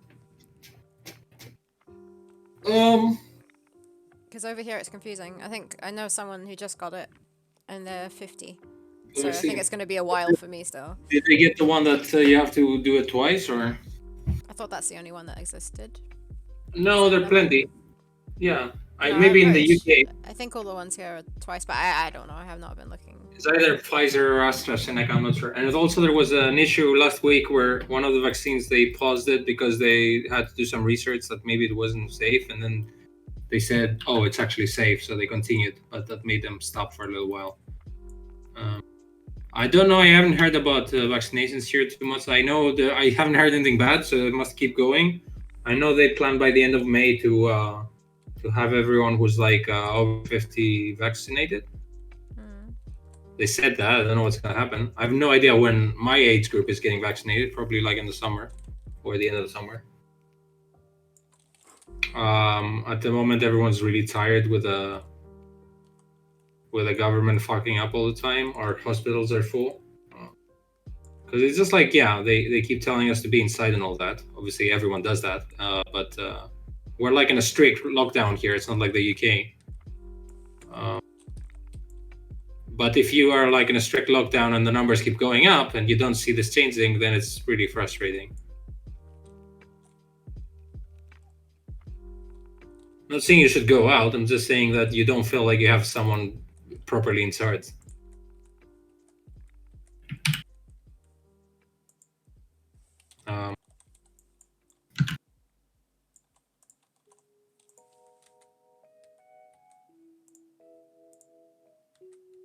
And it's weird because we had a few back-to-back national holidays where people are not allowed, obviously, to go out, but we have one Thursday. Yeah.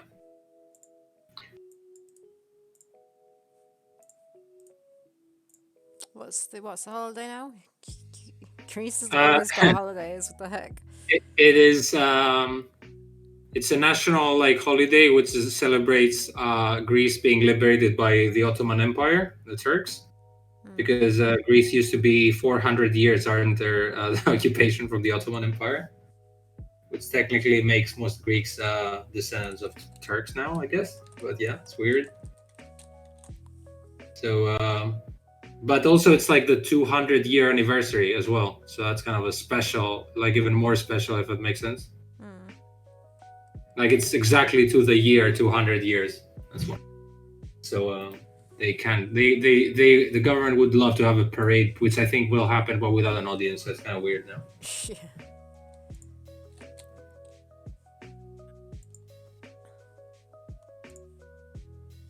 It would be funny to have this wind chime in the first part of the puzzle, just as a funny thing in the scene, and then it's cool that it actually plays a part in the game, right?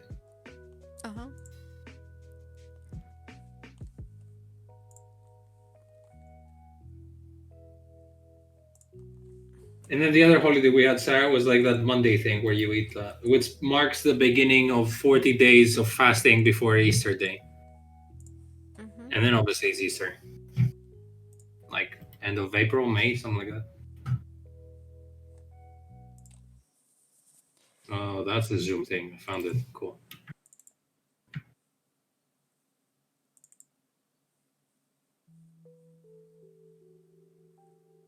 All right. Well. I need to do a super rough flower.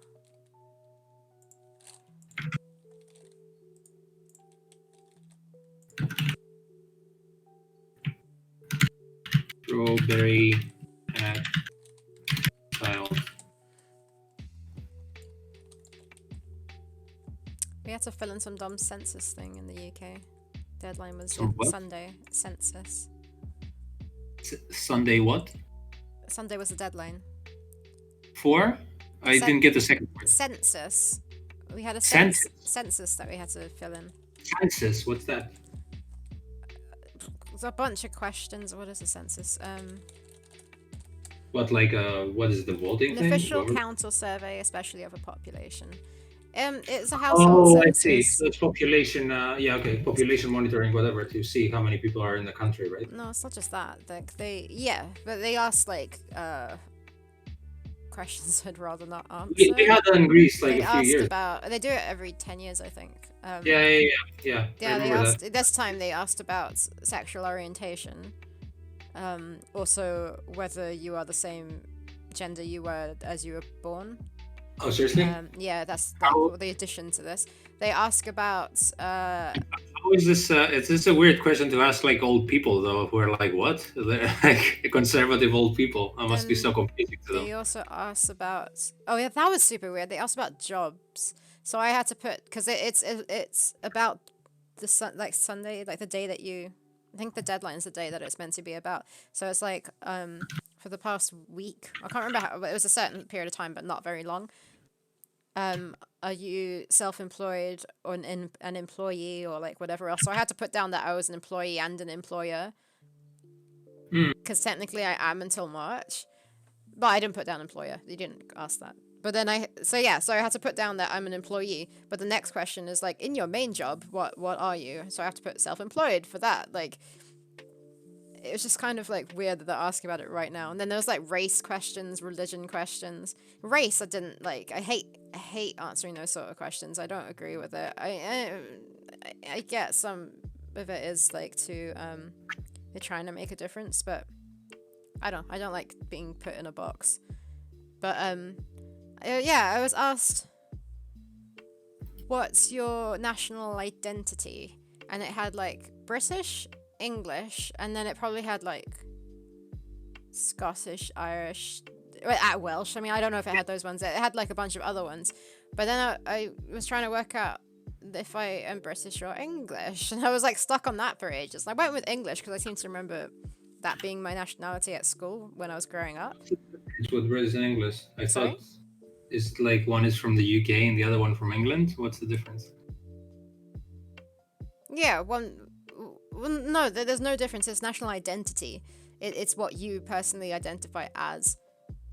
British would be Great Britain as a whole. English would just be England. Like, yeah. Okay. Without including Scotland, Wales, or Ireland.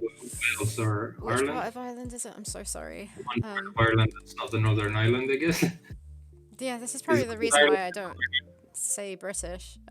Northern Ireland. Northern Ireland, right? But not Northern Ireland. So Northern Ireland is not part of the UK, from what I know. So it's Southern Ireland. Yeah. So, but Laurie identifies as being British, and I think that's because he grew up here and he has family in Scotland. So, for me, I didn't grow up here. I didn't really know anything about Scotland and Wales and Ireland. So it was English. But anyways, then I thought about it some more, and I was like, hold on, this is not what I identify as. I identify as half English, half Mauritian, and I grew up in Namibia. So I stuck that down because there was another option. I think it depends what your passport says, I guess. No, that's not where you come from. It's what you identify as. What you identify your nationality as. Sorry? Can you identify... I don't think your nationality is a choice, right? No, it's not your nationality. It's what you identify as. What? Yeah, but I can't identify as an African because that doesn't have any reality to it, right? Well, yeah, that wouldn't make any sense. Yeah, that's what I'm saying. So it has to like... It's not exactly a definition. It's mostly like what your governments define you as, like depending on where you live. Right? It's based on official documents, doesn't it? No. Well, for example, I think Laurie's dad's going to put down like a worldwide citizen. Like, he's a citizen of the world, he's not a citizen of a country. Like, that's what he identifies as. He doesn't put himself in this one box. But that's why I put half English, half Mauritian. And I didn't grow up in Libya, no! Who said half Russian? Half English. You said half Mauritian, not the Russian. Mauritian. And Mauritian is from Mauritius, which I had no fucking idea that existed before Sarah said. There's also like Mauritania as a country too. I think when Sarah told me that, the first thing I told her is like, "Can you pick a country you're from that's a bit easier to know?" It's like she picked up random. Like you got Russian and Libya. I also like how I understood that he was saying Mauritian. He misunderstood that for Russian. Wait, Libya is Namibia? That is what he heard, I guess. Yeah. I mean, it's not that far from crazy. It's not what?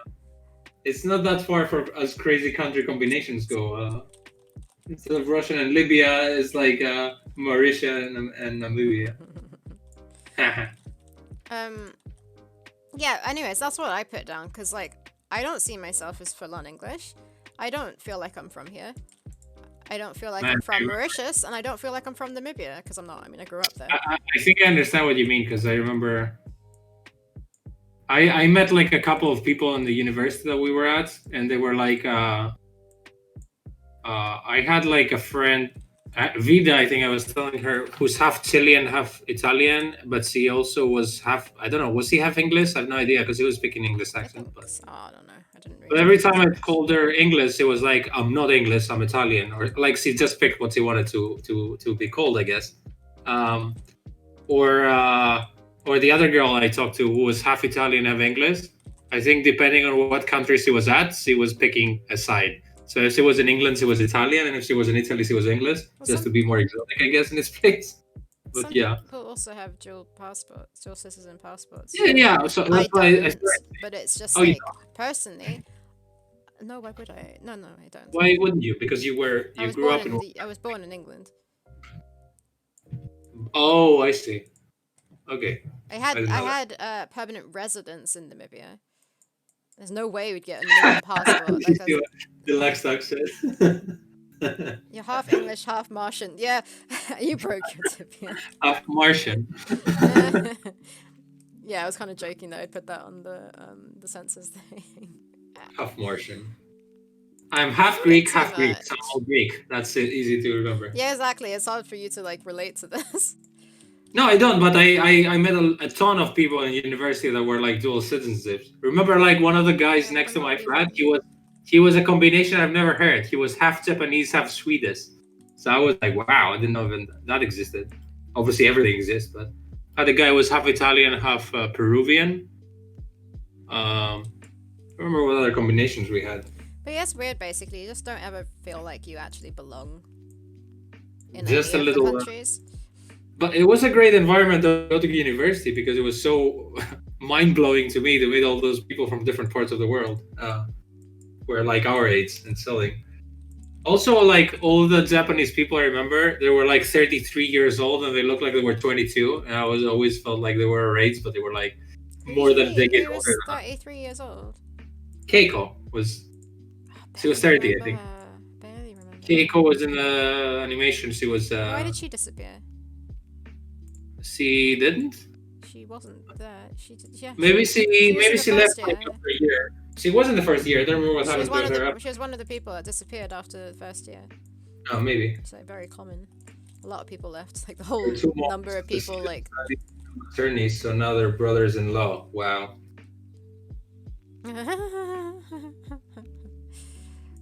Guessing that Daredevil, where they're like the series where they're talking about that lawyer is called aborado or something in Spanish, and one of them calls it avocado because he mishears, and then they call each other avocado all the time. Stupid. Oh no, Sarah, why are you redrawing my pretty flower there? I thought I mastered the art of pixels. Yeah, I was about to say I don't know. I'm spending forever to draw a bad flower. You didn't do an item one. I'm doing an item one.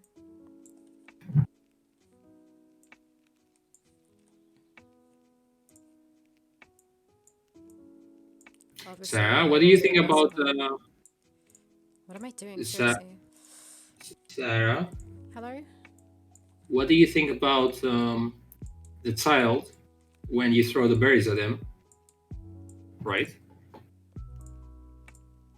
Did we finish? I'm pausing for you to catch up to my train of thought. I'm trying to hear the whole thing of what you're saying.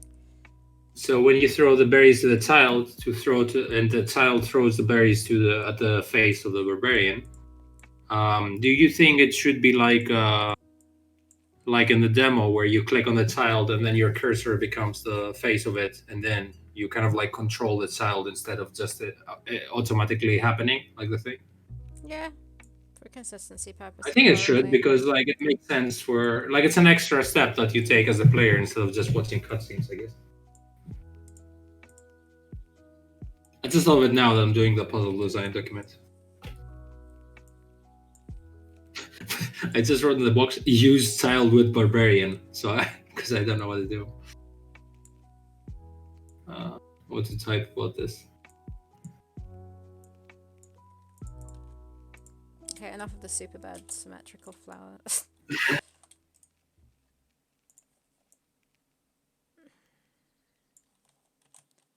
I guess we give it a border thing. Shadow. Shadow.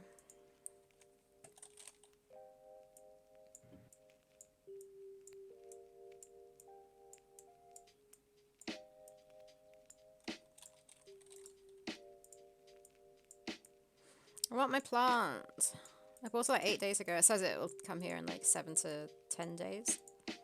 What were you talking about, Sarah? What plant? I bought myself a snake plant and a little like succulent, I think.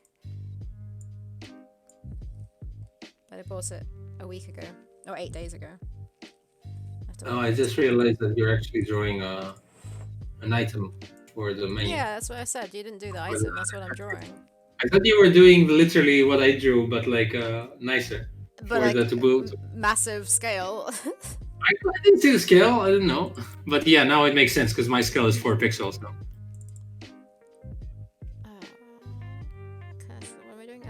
I sent you a video about. I don't know if you watched it. It was about crypto art and details on it. Yeah, it was the first video I found that explains it, so it explains what it is. Yeah, I had already looked into it. You had? Told me about it, yeah. Okay. Yeah, like the whole thing about it being bad for the environment. Because Why are we making monk jokes? Sorry, it's I'm replaying the chat.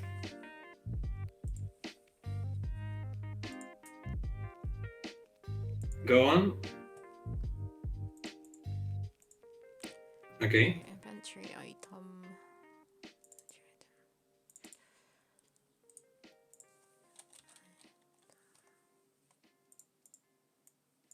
Speaking of monks, I'm watching Avatar now still.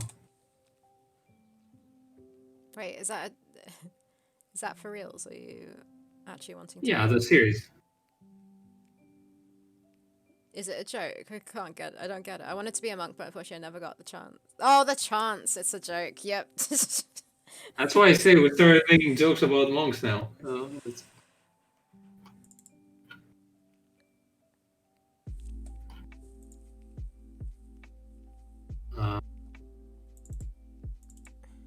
Trying to come up with a monk joke now.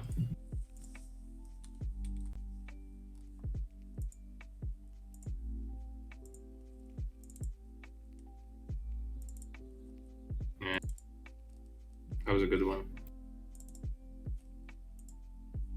Can't think of anything.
Lord of mercy on us, correct.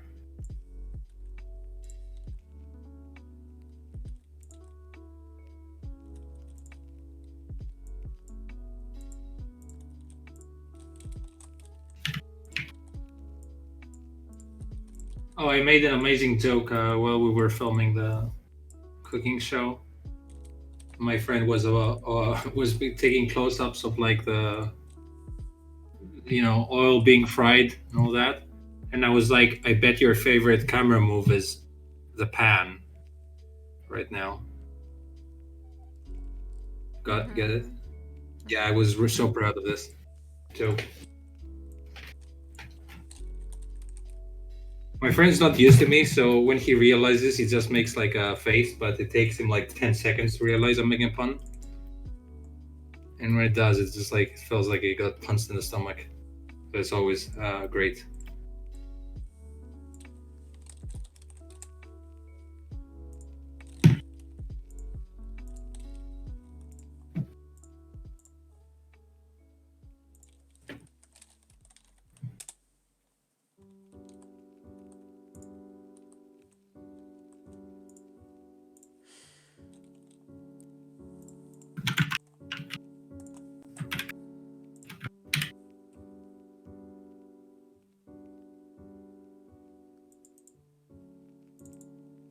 Like I'm using my own verbs like throw instead of use, but you get the idea.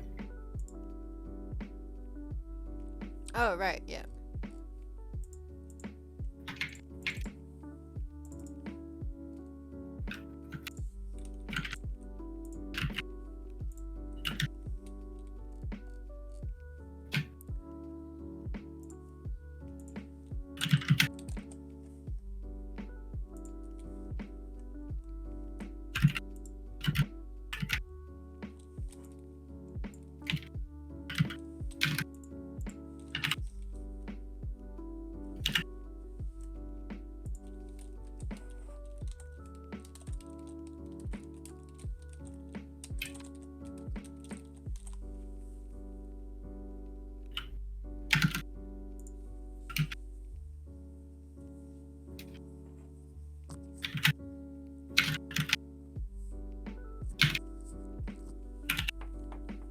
Like how about months ago we were like, should we stream? Maybe it's going to be spoilers. And now I'm just like literally writing the solution to the puzzle and no one really cares. So I'm happy about that.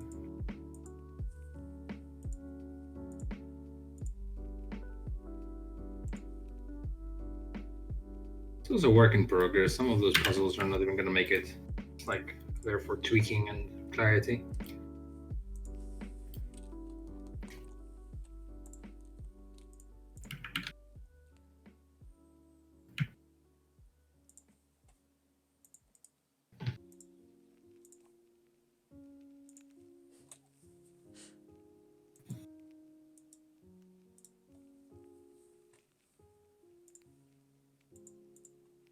I haven't caught up to Snowpiercer yet.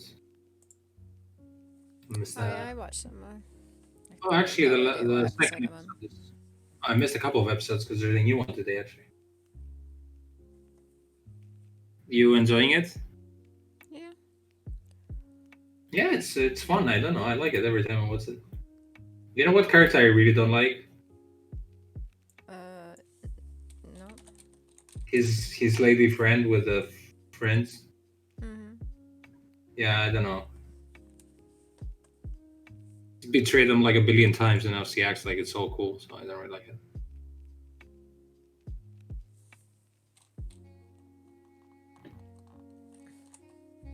I do like most people though. I keep forgetting since the first season how many people like are not in the season now. I guess they had to get rid of a few people to introduce new ones.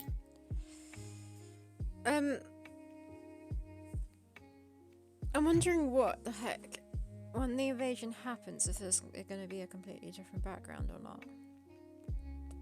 You mean walking wise, or no, everything? In what way? I think it's going to be exactly the same resolution for the whole screen? Wise. Oh, the entire screen is going to be the same aspect ratio though, like the length as well. Doesn't make a difference. It might not be exactly the same walking. So that might mean that I should make it a whole new thing. Might not be the same walking though, all around the background. I think it needs to be in a different background. Might be like, because the first puzzle is in a bus, so it's not even walking around. Second puzzle is scrolling left and right only. And the third one, yes, it can move around. So programming wise, I have no idea. It sounds different to me than visually.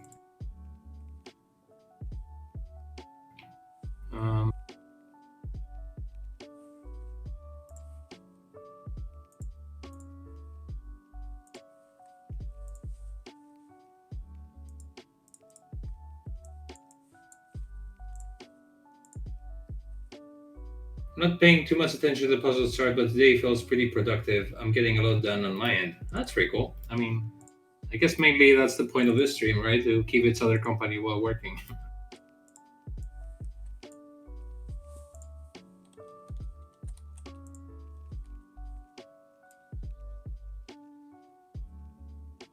Happy you guys choose us for your selling partners.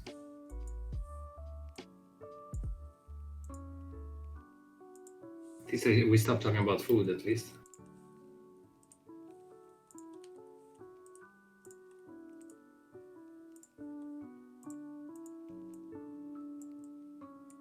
It's also my dad's birthday this week, so there's another Greek event of food for you, Sarah.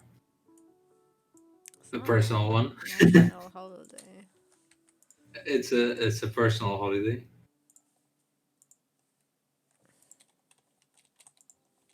Well, what's the next step of this puzzle?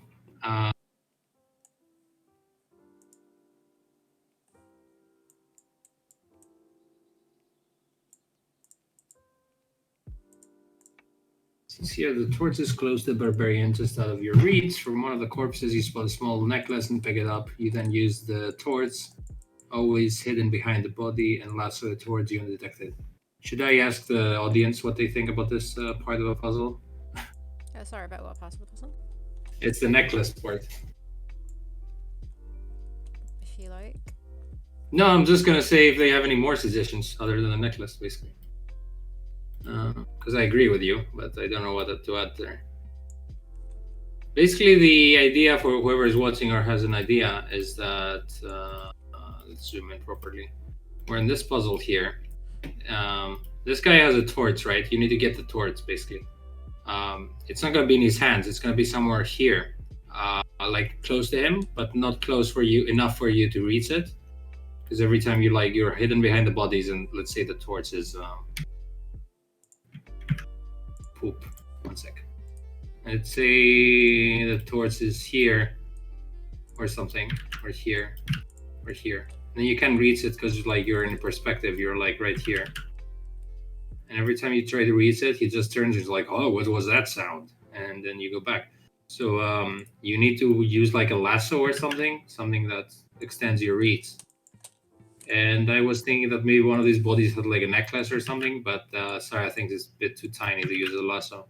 So I'm trying to think of like what item. It doesn't make sense to get that item at all. I think it needs to be something that you use to pull it towards you with. Yeah, but like you can have a claw or like something that closes, like a crab claw. So I'm trying to think of something that you can use to like grab the stick from a bit further away. And this is like to add an extra step to the puzzle, so that's not just like pick up the torch, like pick up an item and then use it on the torch to have like some extra. Unless, Sarah, there's an item not in the bodies, but like in the river, in the stream. Could there be like I don't know. Oh no, you know what I'm thinking now? Nah, it doesn't matter.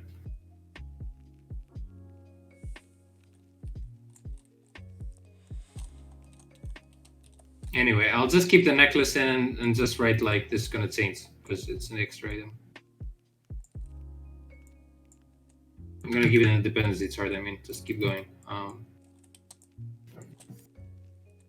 Bundle of reeds torts. Yeah, but they're wet, so they don't work.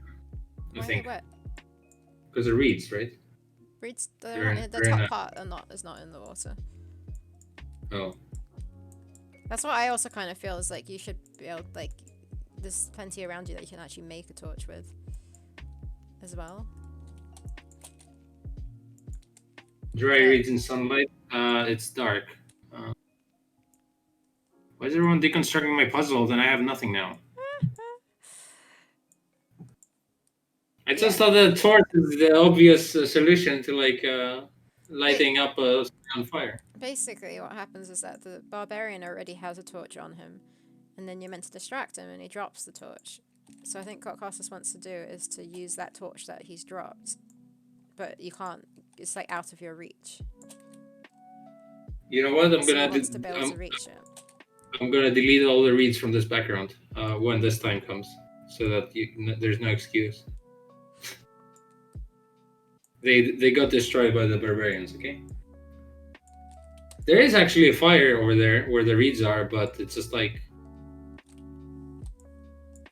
no way to transport it unless you have the torch thing.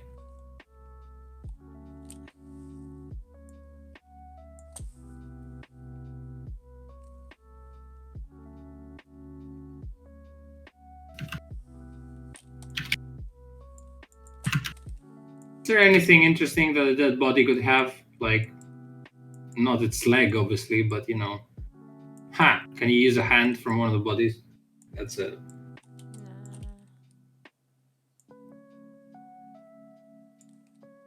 Oh wow, you're spending a lot of time doing this. That's kind of cool.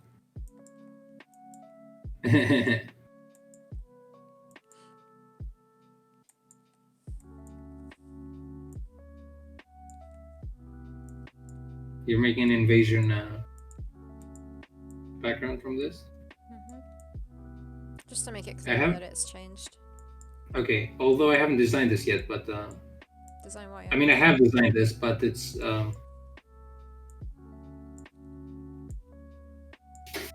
Wait. I have a sketch here somewhere. As long as you leave the ground like that, I guess I can work on that, though.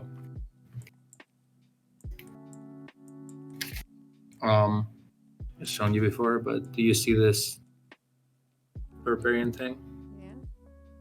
Yeah, this is this area that you're drawing now. Cool. Yeah, there's fire left and right blocking it.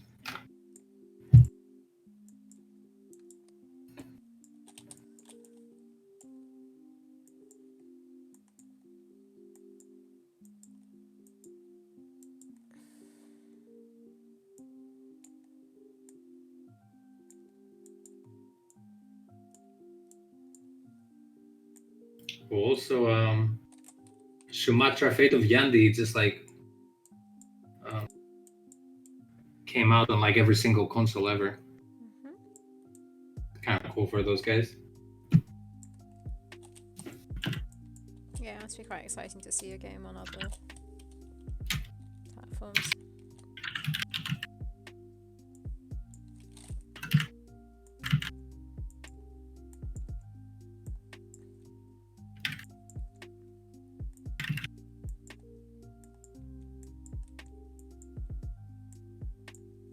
It's even cooler when you don't actually have to do any work on this, right? And then it just gets released. As a developer, I mean, probably give it to someone else to do the porting. I mean, Nathan probably knows. He did that for Guard Duty, right? Just baiting Nathan here.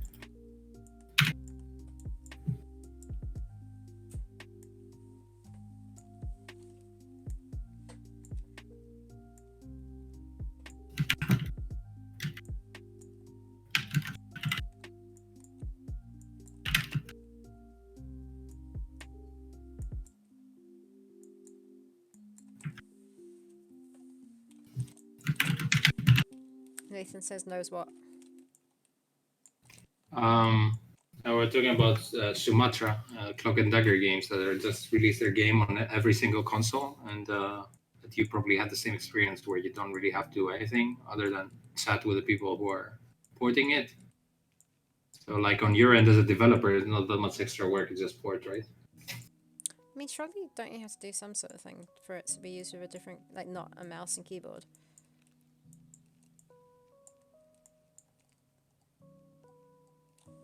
Like, isn't there some stuff you have to do? Agree over the controls with them? Not sure. Some extra work, yeah. Oh, Nathan didn't see my narrative here with knowledge.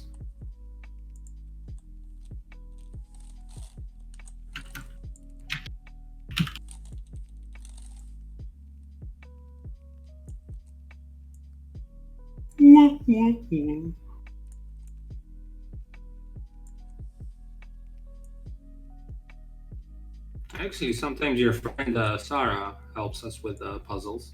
What if she sees those charts and she tells what she thinks? Sorry, say that again. You're trying to say Your Sarah. friend. You're calling her my Sarah. name. You just called her by my name. I don't know what the difference is. It's 50-50 every time. You just literally just said Sarah. That's my name. Right, Sarah. Yeah, no, that's true. Can do, but like a dependency chart, yeah, it would be better to show her. Also, I do have this in written form. Actually, I should add it here. Wait, I'll do that. Well, let's see that as I'm naming it mystery item. The item that I don't know what it is.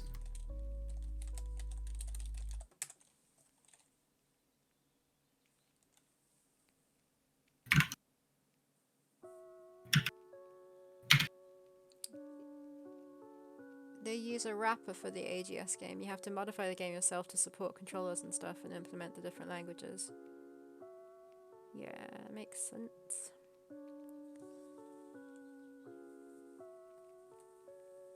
A wrapper?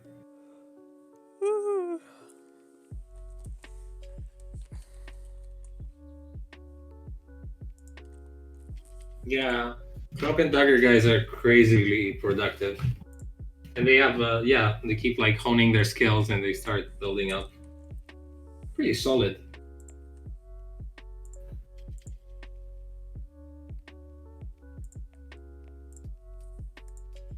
Yeah, I think we met them before Adventure X, but last Adventure X we hanged out a lot with them. They're super cool guys. Yeah, I like them a lot. We had a burger at this place. That was cool. I said this place. I have no idea what this place was, but it was pretty cool. Oh, that place where there was no room for us. Well, there was in the end. It was like a table downstairs. Yeah, in a tiny little wooden table. It's like 6 of us. Nathan, do you know any other publisher that can do porting for AGS? Because every time we talk to a publisher, like, what was this engine called again? And then we talk about porting, it's kind of like a random thing that's going to happen one day, but we always are not sure if they realize how hard it is to port. Because if they just go if they hire Ratalaika Games to do it for them, then why can't we do the same? That's the only people I know who do this. That and, Dave Gilbert, who was doing it himself every time with his wife, porting his own games. Does he? Yeah, me neither. So feels like talking to any publisher about porting AGS games is bullshit because they don't know how to do it.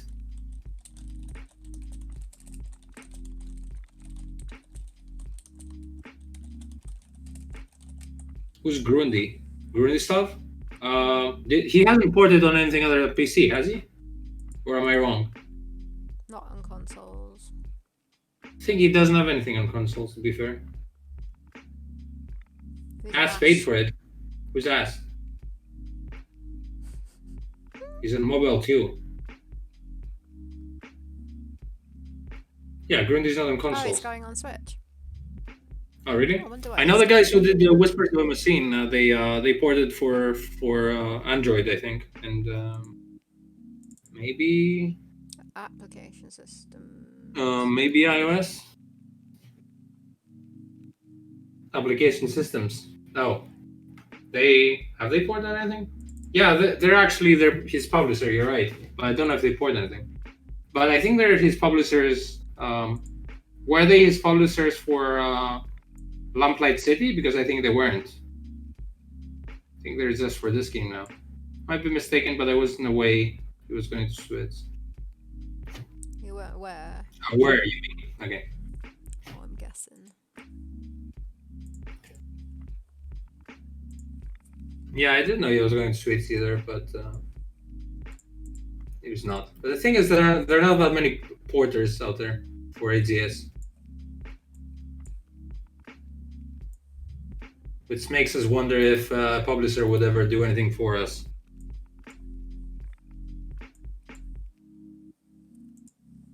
To be fair, Sarah, I kind of felt like way more relaxed at the moment with another publisher because we don't have anyone breathing over our head, our necks. I don't know. I'm breathing over my own neck right now. Yeah, but imagine breathing over your own neck and someone else breathing over your neck. There are right now. Like there's a deadline that we have to meet for the end of this month. I know. We'll relax more after this month. I'm not saying it as an excuse for us to slack off. I'm just saying it as an excuse for us not to get crazy with stress. Yeah, I already feel that the past 3 months. I still recommend we should take a week or two off to completely reset our heads. I personally would rather not. I think it's going to be healthy for us, but okay. I'm going to need time, like, further down the line, though, like, once we're able to actually see people again. And that's going to be way too much, like, time being taken off. Plus, with programming, but you don't know plus, with programming, when I take time off, I find it really hard to get back into, like, programming again. Okay, fair enough. Usually when I take time off, I'm almost looking forward to starting work again. After that, like, I'm like, oh, Monday's coming, we're gonna get back to it. I also think it's important to have a break. I was thinking about that the other day because, like, back in normal times, you used to go on a holiday or like a weekend off or whatever, and then that naturally like stops some of your routines and it resets your brain. But now if you're like all you do is routine all the time, then you start feeling like something's not going on right, and then that's because you don't have like any breaks whatsoever to like get out of your own space.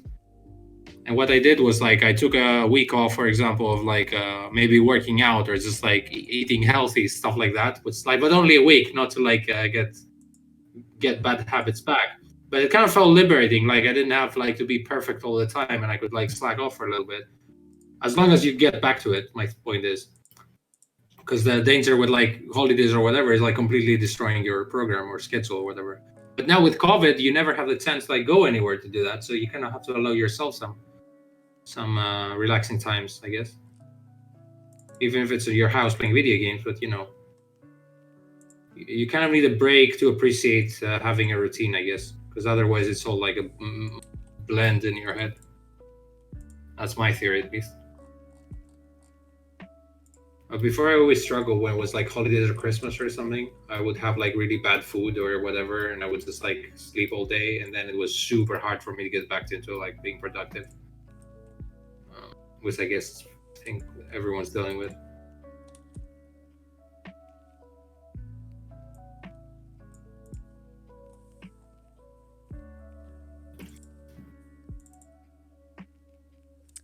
Oh, my titles are all messed up.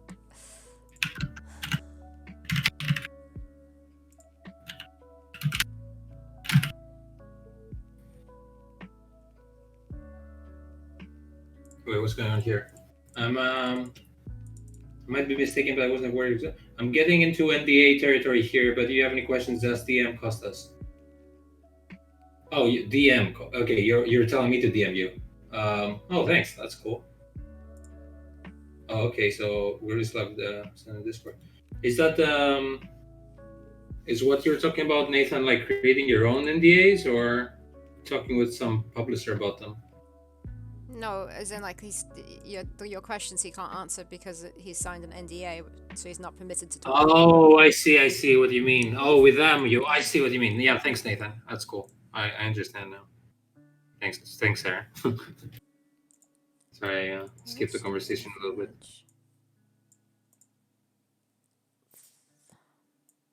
Thanks, Nathan. Yeah, when the time comes, definitely. So we're thinking with Sarah that maybe when we actually release a demo of this game, it will include all these areas that we're working on right now. No, actually, am I wrong? I'm completely wrong. What you're working on now, not what I'm working on now. So it will include the demos area, but also cutscenes and basically the first part of the story.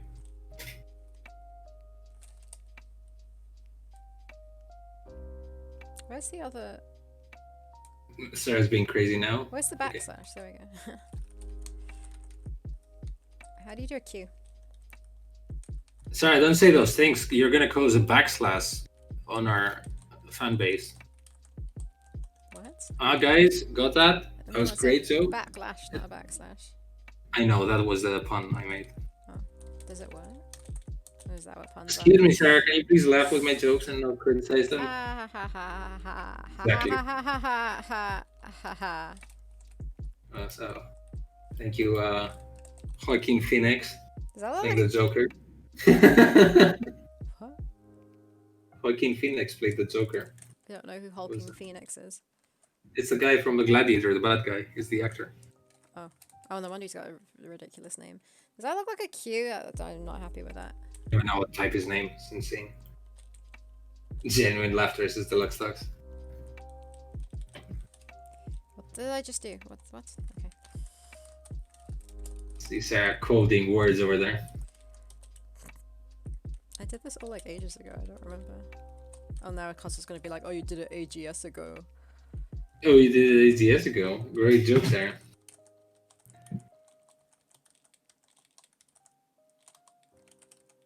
Where you set a square. Wait, what? I don't get that. Because I'm trying to write square. Yeah, exactly.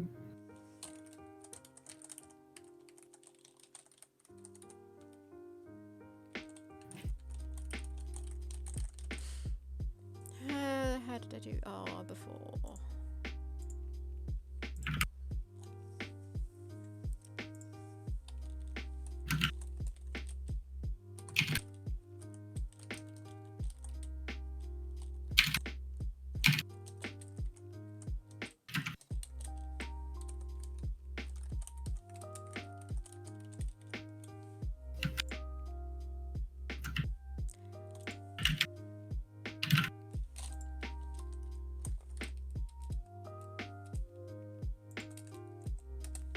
Kind of interesting to write optional things here. Oh, what do you mean? Optional? As in like,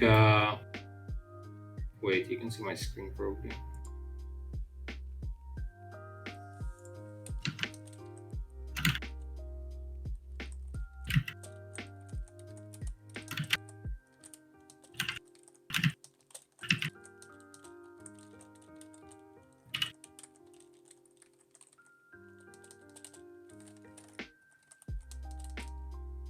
Oh, I forgot you.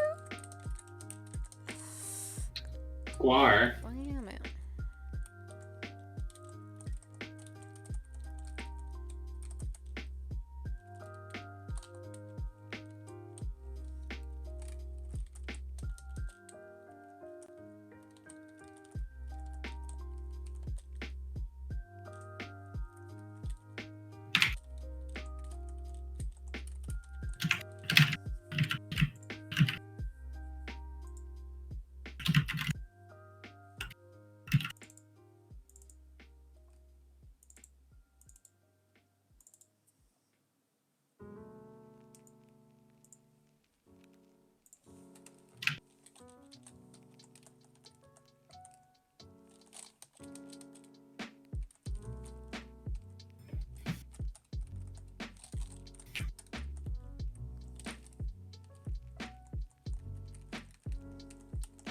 Slightly done.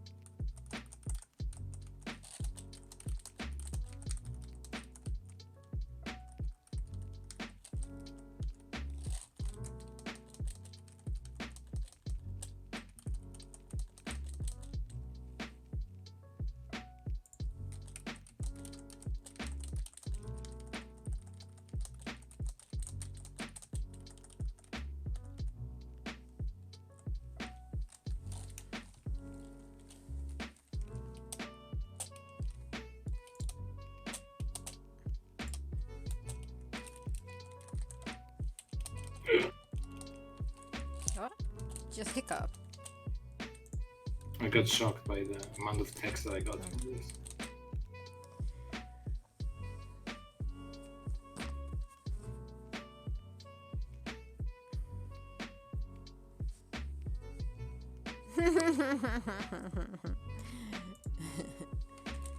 Yeah.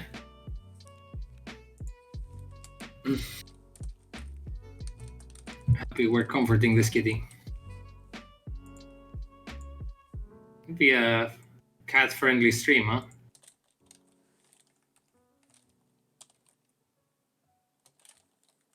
Sarah's cat is coming always.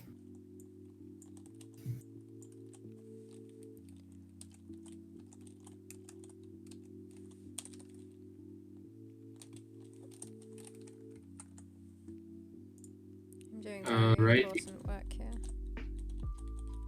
Yep.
Lol, trying to explain the story of chasing static to my voice actor is it's an interesting process.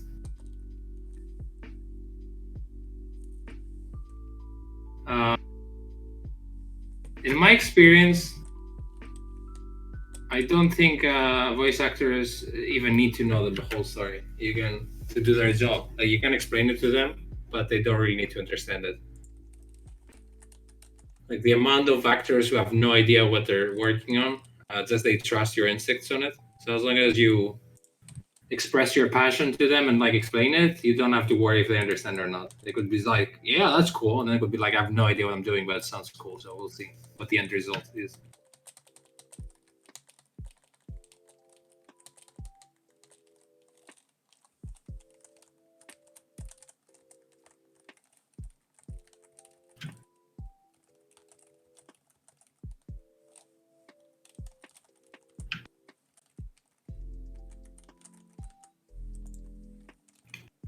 I have this interesting document now. I wonder how I can print a screen it or something.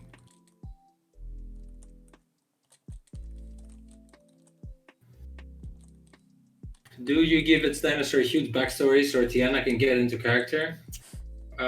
She doesn't do that dinosaurs though, but yeah, she doesn't even know the backstory of the one character she does, I think. Yeah, Nathan says, yeah, true. One asked for a plot summary after seeing the script for the ending, so I opened it kind of crazy on that.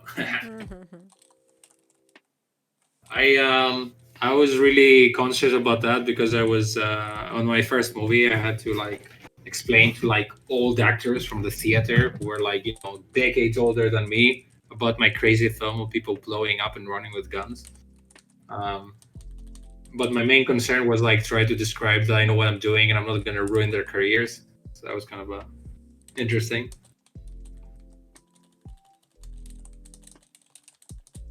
I'm really curious about the woman on the top of the demon chasing static. I hope she makes a reappearance. We need to play chasing static, but we have to do this, Nathan, after the end of the month if you're cool with it, because we got a deadline. And then we're gonna get to chasing static after stream, right? Hopefully. Yeah. Yeah, I need to do the deadline first.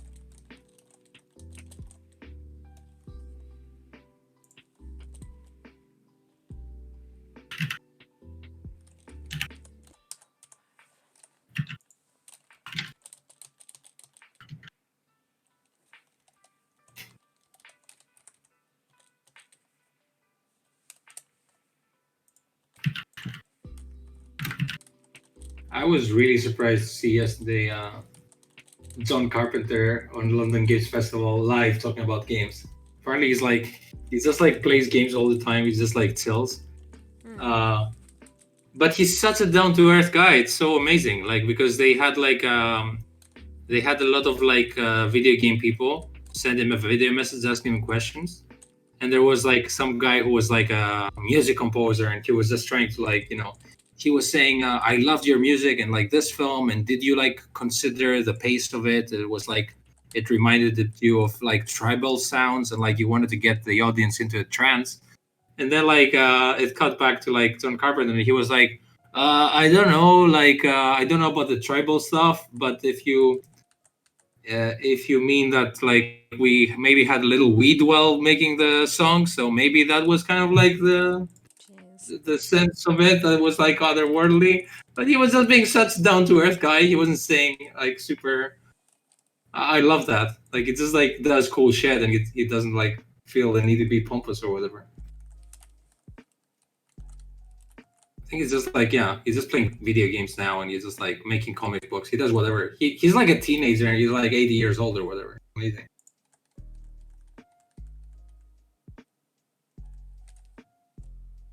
Oh, there's a reference to Guard Duty in Chasing Static.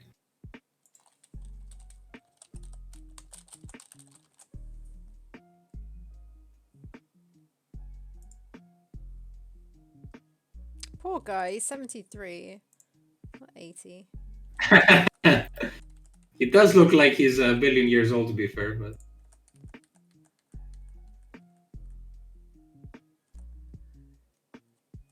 yeah, he's playing like Assassin's Creed and stuff like that, and like the latest one. He's super cool. Actually, someone asked him like, "Do you think you should be getting royalties from Among Us?" Because he did the thing, and Among Us is basically sorry, Among Us, it's a game where you're like there's an imposter and one of them is an alien. So that's like the plot of the thing. You get it, Sarah? What? Sorry, I was not listening. Among Us, the game. Yep. Someone asked him like in the Q&A if he should be getting royalties from the game because it's based on his idea, basically. Did he copyright it? Like it's not. I think it's. I think they were joking. Oh right. It's because it's also like I guess it's from The Thing from Another World was a movie from the 40s that he remade anyway, but he was like. They asked him this and something else. He was like, about your first question, and he was thinking about it. He said, no comment. Let's go to the second question. But I guess he was joking. But they were telling him, though, like, why doesn't he do a video game adaptation of a movie? Because it's harder to, like, try and find a director who understands games and plays them. And it's easier to just get a legend who just, like, plays games, too, and understands them. So they were telling him if he would do a Dead Space movie, like the guy who made Dead Space, and he was like, "Wow, yeah, I would love that." Dead Space is like super inspired by The Thing. To be fair. Oh yeah. Yeah, I love this game. It's really scary. It's basically it's like Alien and The Thing in space because you're in a scary spaceship where everyone's turning into a monster. Yeah. Now, how do I export this? I am just gonna go make myself a tea if that's alright. I think it's alright. Okay, isn't it, everyone? Oh, there we go. Okay. Download, I guess. Generating file, cool. I must say I love John Carpenter. I don't know if you can tell, but I have over here, I have a poster of his.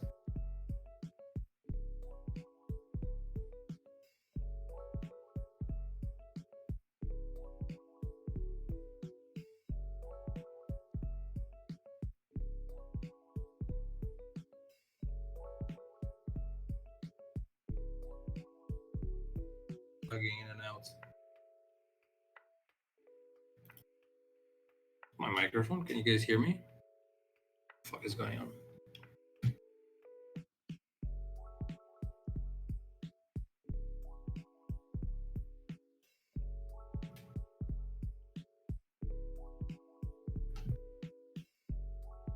Wait, you can hear me? Okay, cool. I don't know what's going on.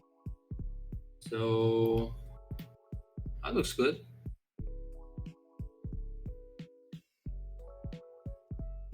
Something really weird going on here. Keep hearing something plugging in and out. Can I see anything here? Wait, what's that? Is that a hard drive? Okay. Disconnect this hard drive.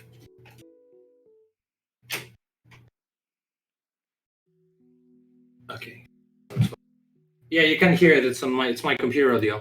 It was a hard drive that just went crazy and was like like on Windows, just going in and out. Wait, where's my face? What's going on here? Why can you not see my face? That wasn't the plan. Turn off camera, turn on camera. Let's see if I'm back. Back on my back. Back on my back. I don't seem to be back. Maybe we have to wait for Sarah. I assure you I'm here. I don't know why I'm not like facing you right now. I know Sarah went and everything broke. I guess it wasn't okay for her to go and have her tea. It was a catastrophe. Wait, can I do my cursor here? No.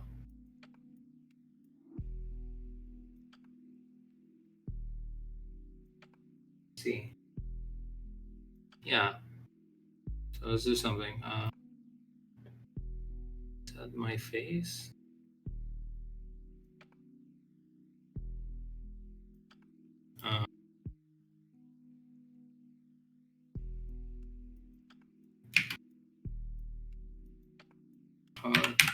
Let's make Sarah laugh when she comes back.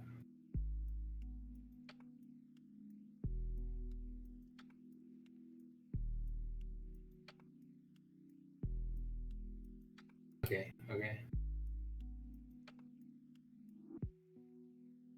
Oh no.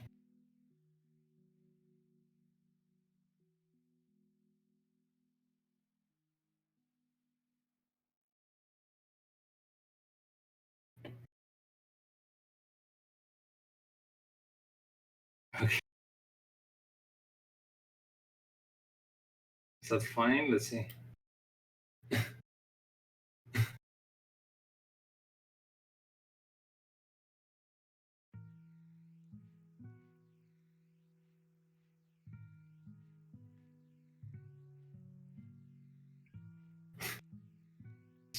So much productivity going on here.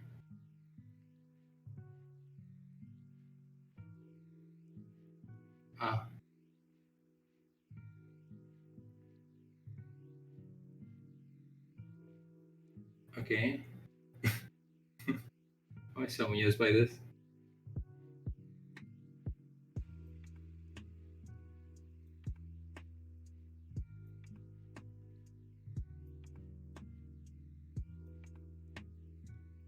Okay, excellent.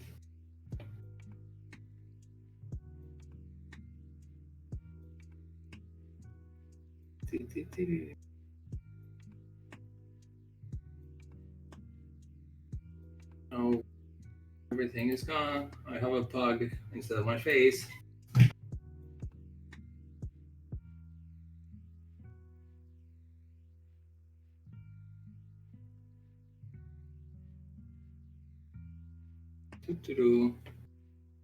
Toot-toot-oo, making sounds so that you know I'm here.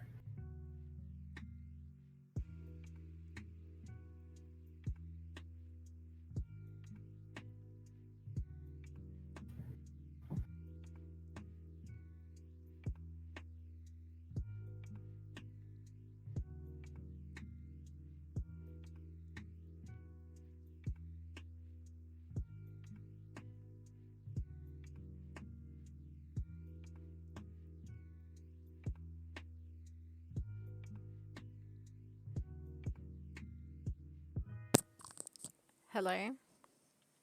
Hi, there is a mix-up with my picture here. My video went off, and I added something else instead. Your picture went off. Why did it go off? I like how you positioned it to be in the right place. You don't know what happened? Well, I kept having some issues with the hard drive here that kept going in and out. So maybe my but then I put back my screen, but it wasn't put back automatically. Okay. Am I here? Okay. I had a nice plug though for you. Yeah, I saw. I didn't do anything. It just came back like a moment ago. Oh, there we go. With super angry skulls on its collar. Skulls? Yeah, it's skull and crossbones. Oh, I didn't see that before. What? Who put this? I got this first of all. But who put this? It's amazing. Hello. This little stupid paw. They're not angry skulls, but yeah, they are skulls like pirates. I couldn't think of the word for it. I mean, like aggressive. You know, like it's not cute. Yeah, like it's a killer. Yeah. Like it's super dangerous puppy dog. My brain wasn't working. Angry skulls and happy skulls. So,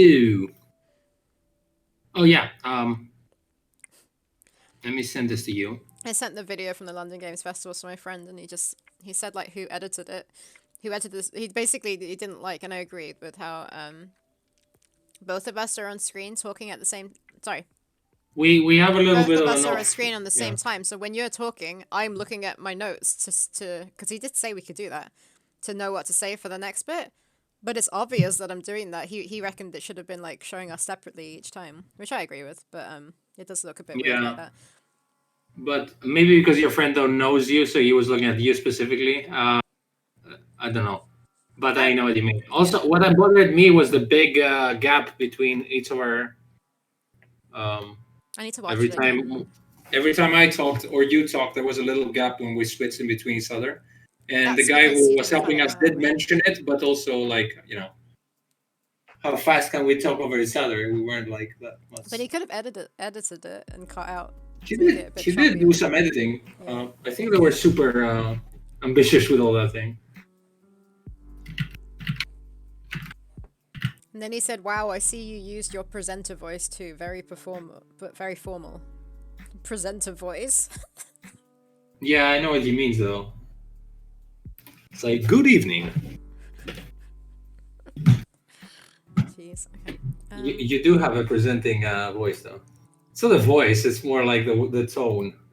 Everyone has a presenting voice. I have it when I do my YouTube videos for Theropods as well, and you have it.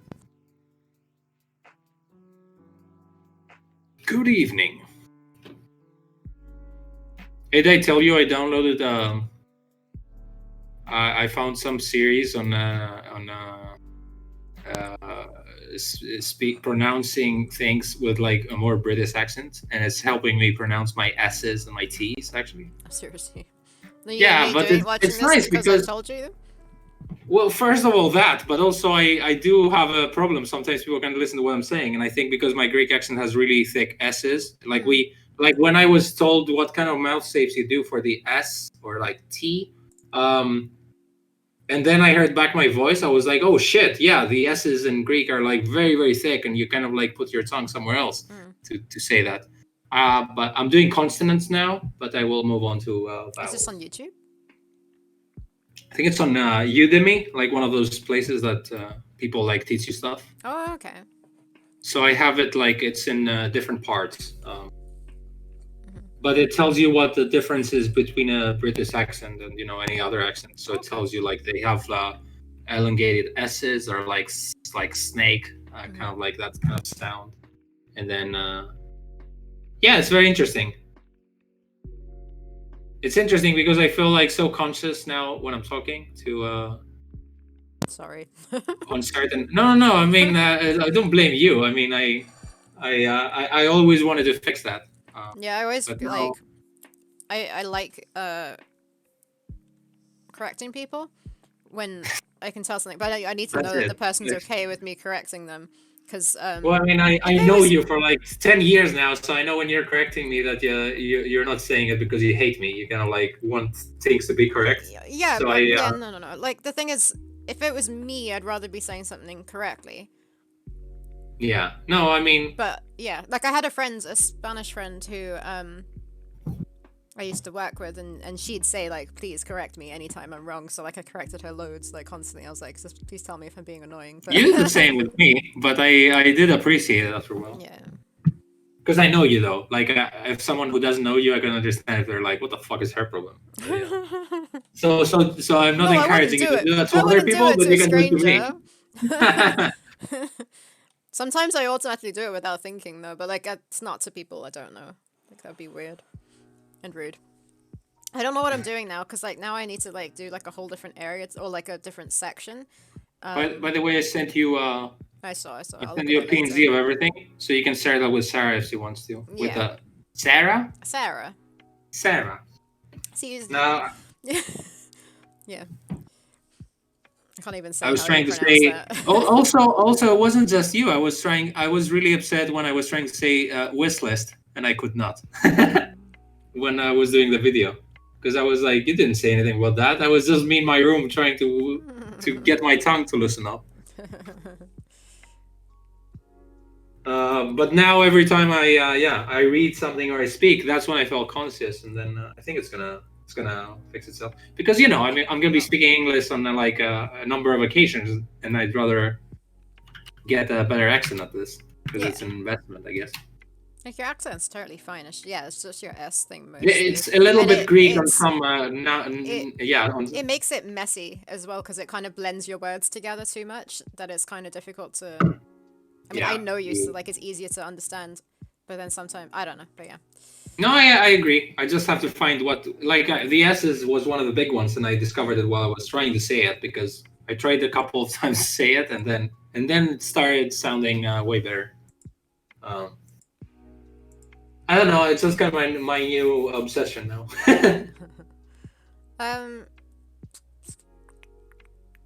So I'm done with this. Maybe I should figure out what I should draw about this. Yeah.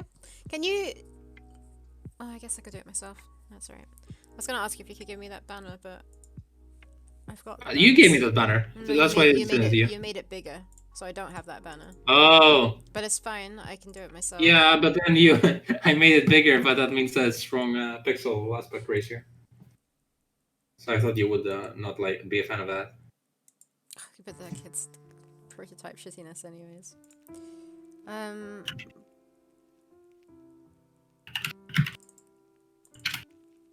Wait, I need to make OBS back to A sprite.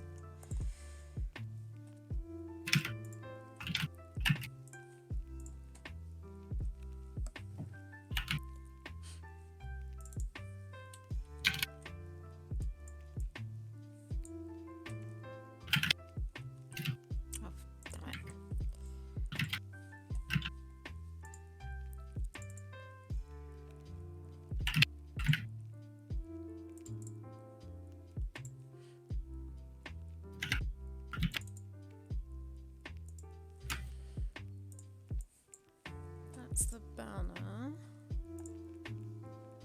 That's the village square.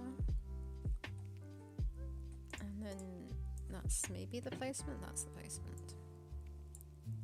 Don't like that. Did anyone begin watching the new Disney series Falcon and the Winter Soldier? Winter Soldier. Pronounce it better. No. That sounded like you said the winter shoulder, as in like your shoulder. Winter Soldier. Soldier. Is it with a? Does it sound like a Z? Still doing an H there, huh? Soldier. Soul. Is it like a J? Oh, the end bit, J. Soldier. Yeah. Yeah, it's like G-E-R. That's why I said with a D, because I read it with a D, so I'm assuming it's like I don't think the ending is the problem. So you're still adding an an H. Say it again. Soldier. Yeah, soldier. So I don't. It's the H is silent. It turns into a J. So it's soldier. What H? J. Soldier. Soldier. Soldier. That's such a weird word. How is it even spelt now? Is it D-I-E-R? L-D-I-E-R, yeah. Yeah, I think you were saying it fine. It's just the beginning. Where it says... The ending, you mean? No. The beginning. You were putting an H by the S. You were going shoulder. Oh, that's what you mean. I thought I was saying the H later on. No, there's no H later on. Yeah, there is. Oh, right, you're right. No, there isn't. So it's soldier. Soldier, yeah. Falcon. That is a weird word though. Your ending's Falcon. fine. Falcon and the Soldier. Falcon. Winter Soldier. Falcon and the Winter Anyway, Soldier. it's a very cool. Actually, I don't know what to think of it, but I thought they did a really good job with the characters. As in, like, there were characters I didn't know that much about their backstories.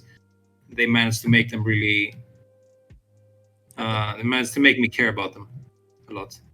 Is the banner like this big, by the way? If you don't mind looking when you can. I feel like I made it too big. Wait, I have my own screen too. It feels correct. Oh, your one's yeah, right, but it's different size. Maybe a little bit to the maybe a little bit to the left, but it feels there. No, is the size correct? The size seems correct. Yeah.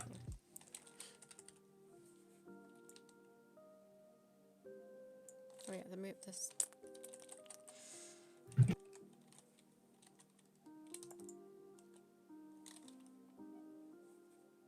I mean, it's so funny what's going on with the lady I work for and that other chef, where she accused him of stealing his recipe. So funny.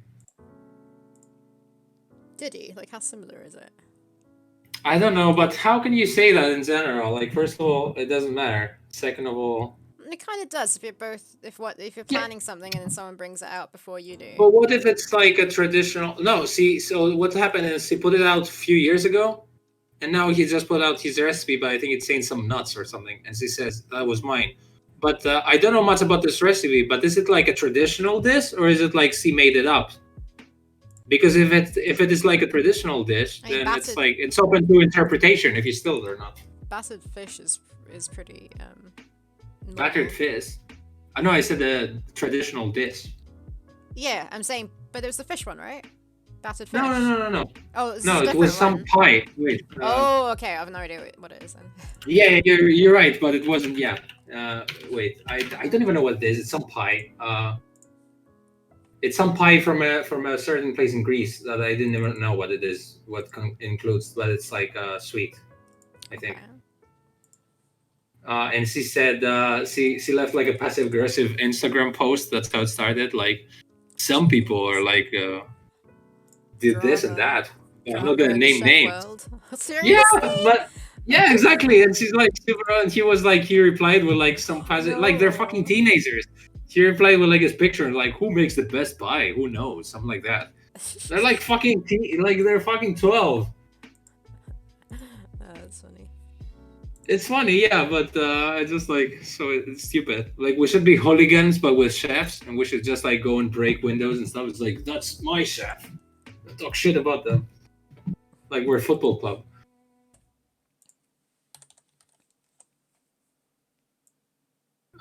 Okay. Maybe I should write down the rough animations I should do for you. So I would say, because I would love for you to do the first part of the invasion, but we have to kind of finalize that little bit of details. I don't think it's going to take us that much time, just a little bit of talking. Or consulting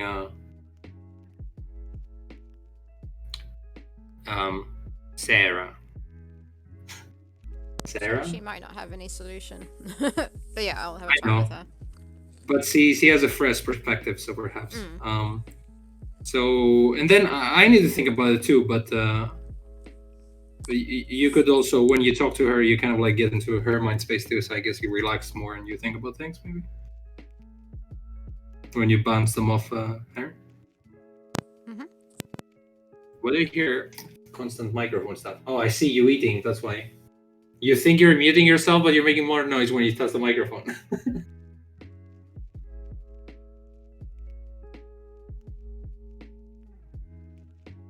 Look, everyone's just one thing.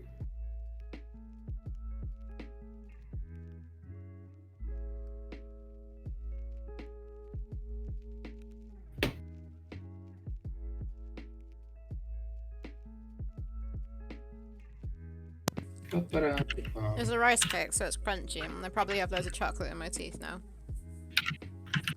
There's chocolate peanut butter that I made myself. It's got date syrup in it instead of, there's no sugar or anything like that. It's just peanut butter, cocoa powder, vanilla essence, a little bit of cinnamon.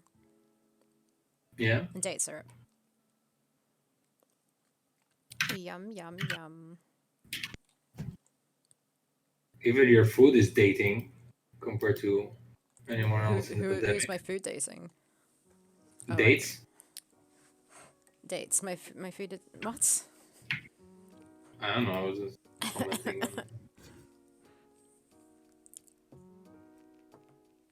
So what's the status of peanut butter's popularity in Europe? I haven't a clue. Is peanut butter popular in? Is it like a thing in Greece? Is it popular in Europe? It's a thing. It's not like very popular. It's not like PB&J, which I keep hearing about from Americans. People. So it was more popular. I feel like it's pretty common in the UK. I don't know what Nathan reckons. I also remember. I don't know. I remember the Netherlands. They had some chunky peanut butter that they were very proud of. I don't know if it was Dutch, but they really liked the chunky peanut butter. Oh, I don't think it was like. Normal. It doesn't sound like it's a European thing, though. I don't know. Yeah, I don't know about European countries, but like. Greeks are not crazy about peanut butter. Like you don't see it that often. In England, it's I would say it's pretty normal. The only English person I don't know who doesn't eat it is Sarah because she hates peanuts. But everywhere else that I've been, peanut butter is a thing that every household seems to have. Unless you don't like it, but yeah, I have no idea about other European countries. I love peanut butter. I actually had a crepe on Saturday on my cheat day with peanut butter in it. Yeah. I was like, yum. Excellent. Actually, I've got a friend from Norway who, Laurie, Ina has like jam and cheese, right? Oh, I thought that was a thing. Didn't you have jam and cheese or something really weird like that? I heard of that for some reason. I don't know why. Chocolate. I thought it was cheese. Okay, never mind. Jam and chocolate works, but maybe it's jam and cheese because I know cheese sometimes on some occasions goes really well with sweet stuff. Yeah, it's weird. Jesus, you know what fucking horrible people do in Greece? Which I heard, and they were like, that's yum. And just a sec, I'll be right back quickly. Okay. I'll say to you guys, feta with watermelon. That sounds like fucking disgusting. Feta cheese, like, with watermelon. I've heard people say that, and it sounds like a bad joke, but... It's like you found random things in, like, a fridge, and you're like, I'm gonna eat that. I think zero Americans eat Marmite. Yeah, they're probably right. Marmite kind of sucks, I think. I don't see the popularity. Also, HP sauce. Have you guys had that? It's like very common condiment in the UK. It's like on every pub you go on the table, HP sauce. And I was like, what the fuck is this? It's like brownish sauce that tastes like... Okay, I'm back. Sorry. Back. Hi. Hi. I'm saying how the weird combination is in Greece that I've heard that sounds horrible is feta cheese with watermelon. Ugh. Yeah, what the fuck? No, Kostas, Marmite is perfection. No, spoken like a true, that's so weird. Like a true English man. I don't understand. Sarah is used to be a lot more pickier with her food, but she'd eat frickin' Marmite. She had like a super sweet tooth, but she'd eat Marmite. I didn't understand it, and I grew up with Marmite. Marmite like vinegary more than sweet, or salty? It's yeast. It's salt and yeast. Like I don't know what else is in there, but it's the worst. My mum always had it, so like we did have it in the house, but I knew that it was something to stay well away from. Oh, Nathan, you've had feta and watermelon? Nathan.exe stopped working.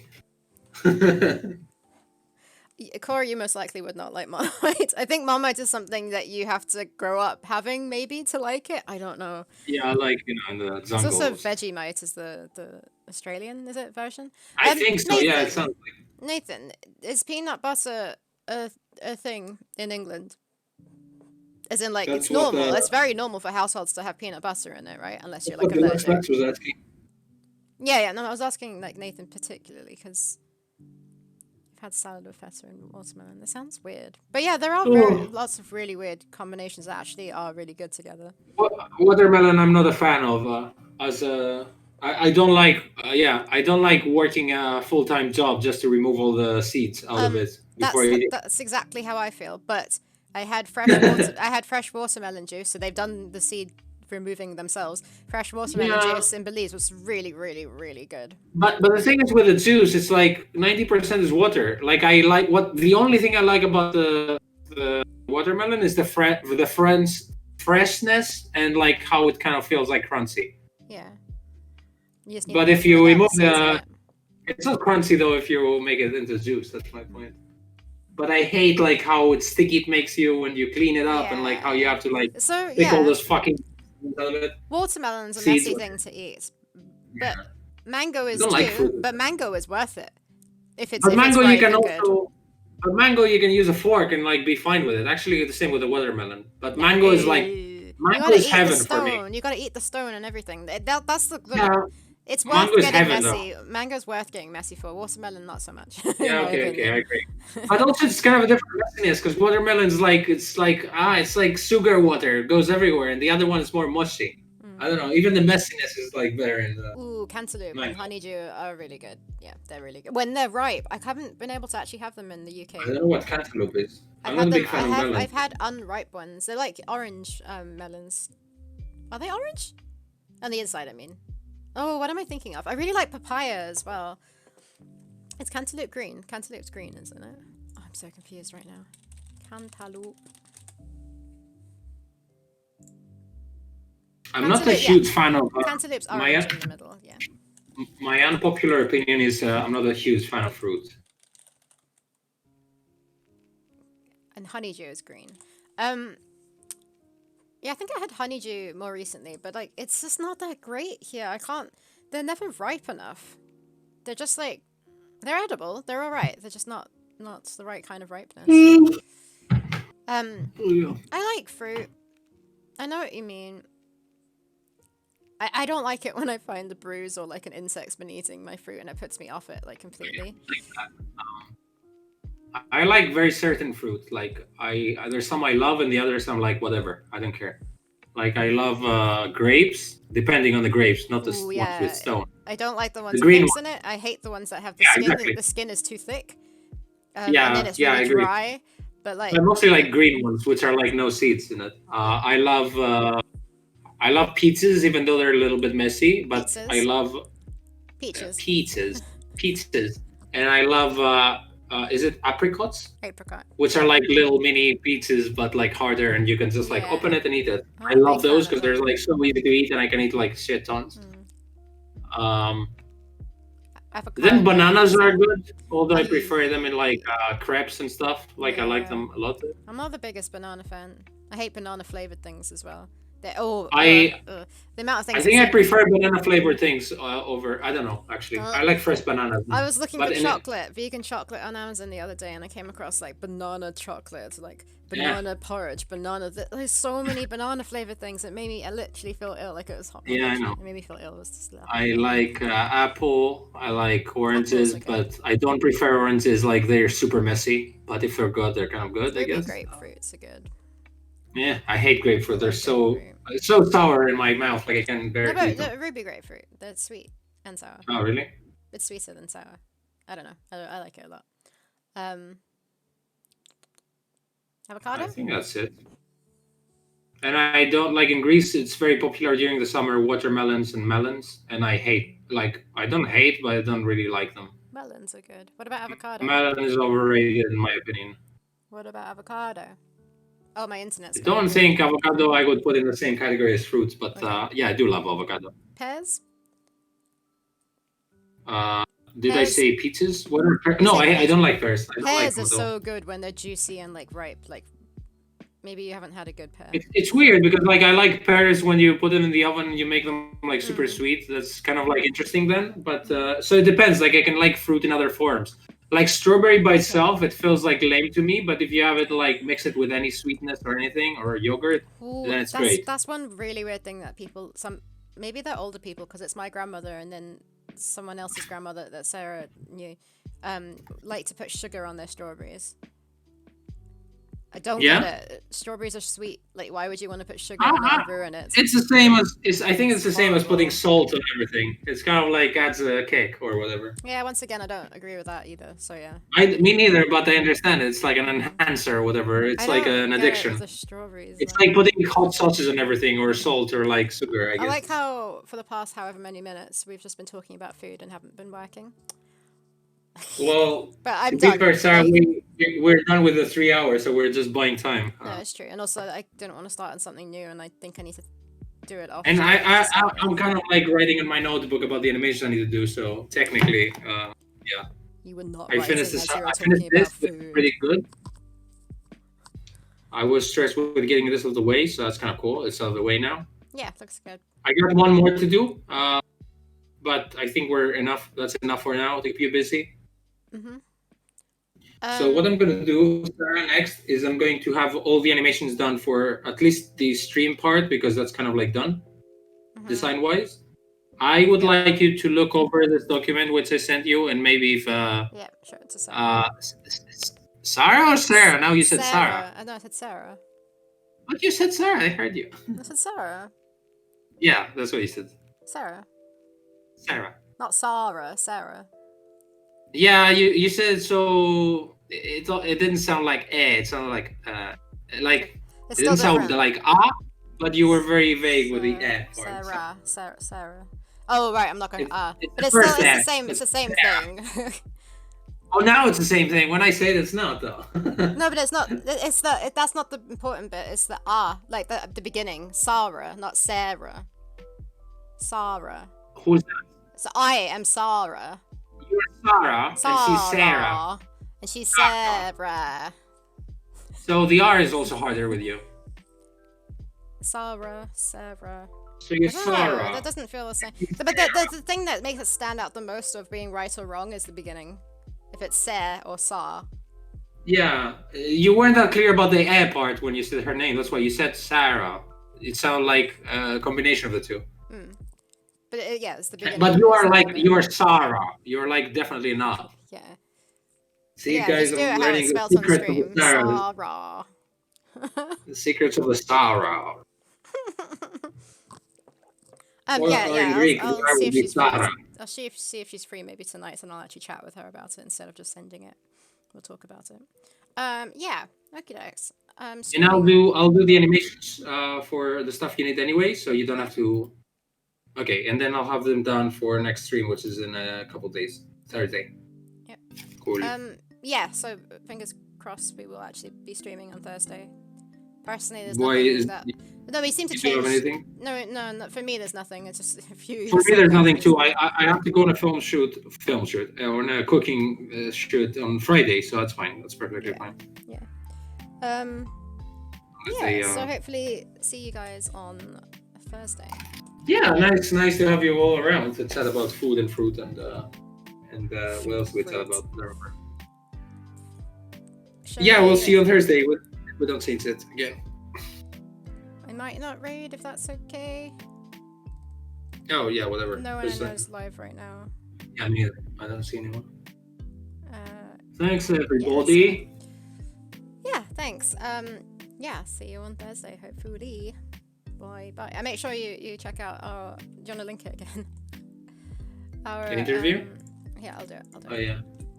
Yeah, make sure you see our faces being awkward. Check out that if you like. It's our video was premiered today for the London Games Festival, where we thought it would be super awkward, but it's not that awkward. No. Yeah, it's just us talking about theropods, pretty much. Yeah. And talking through the demo. Yeah. I like in the end of the demo I said, "Who would have thought we solved our own puzzle?" Oh, thanks, Nathan. But yeah. Anyway. Right. Okay. Bye, cool. guys. Bye. Bye. Boy.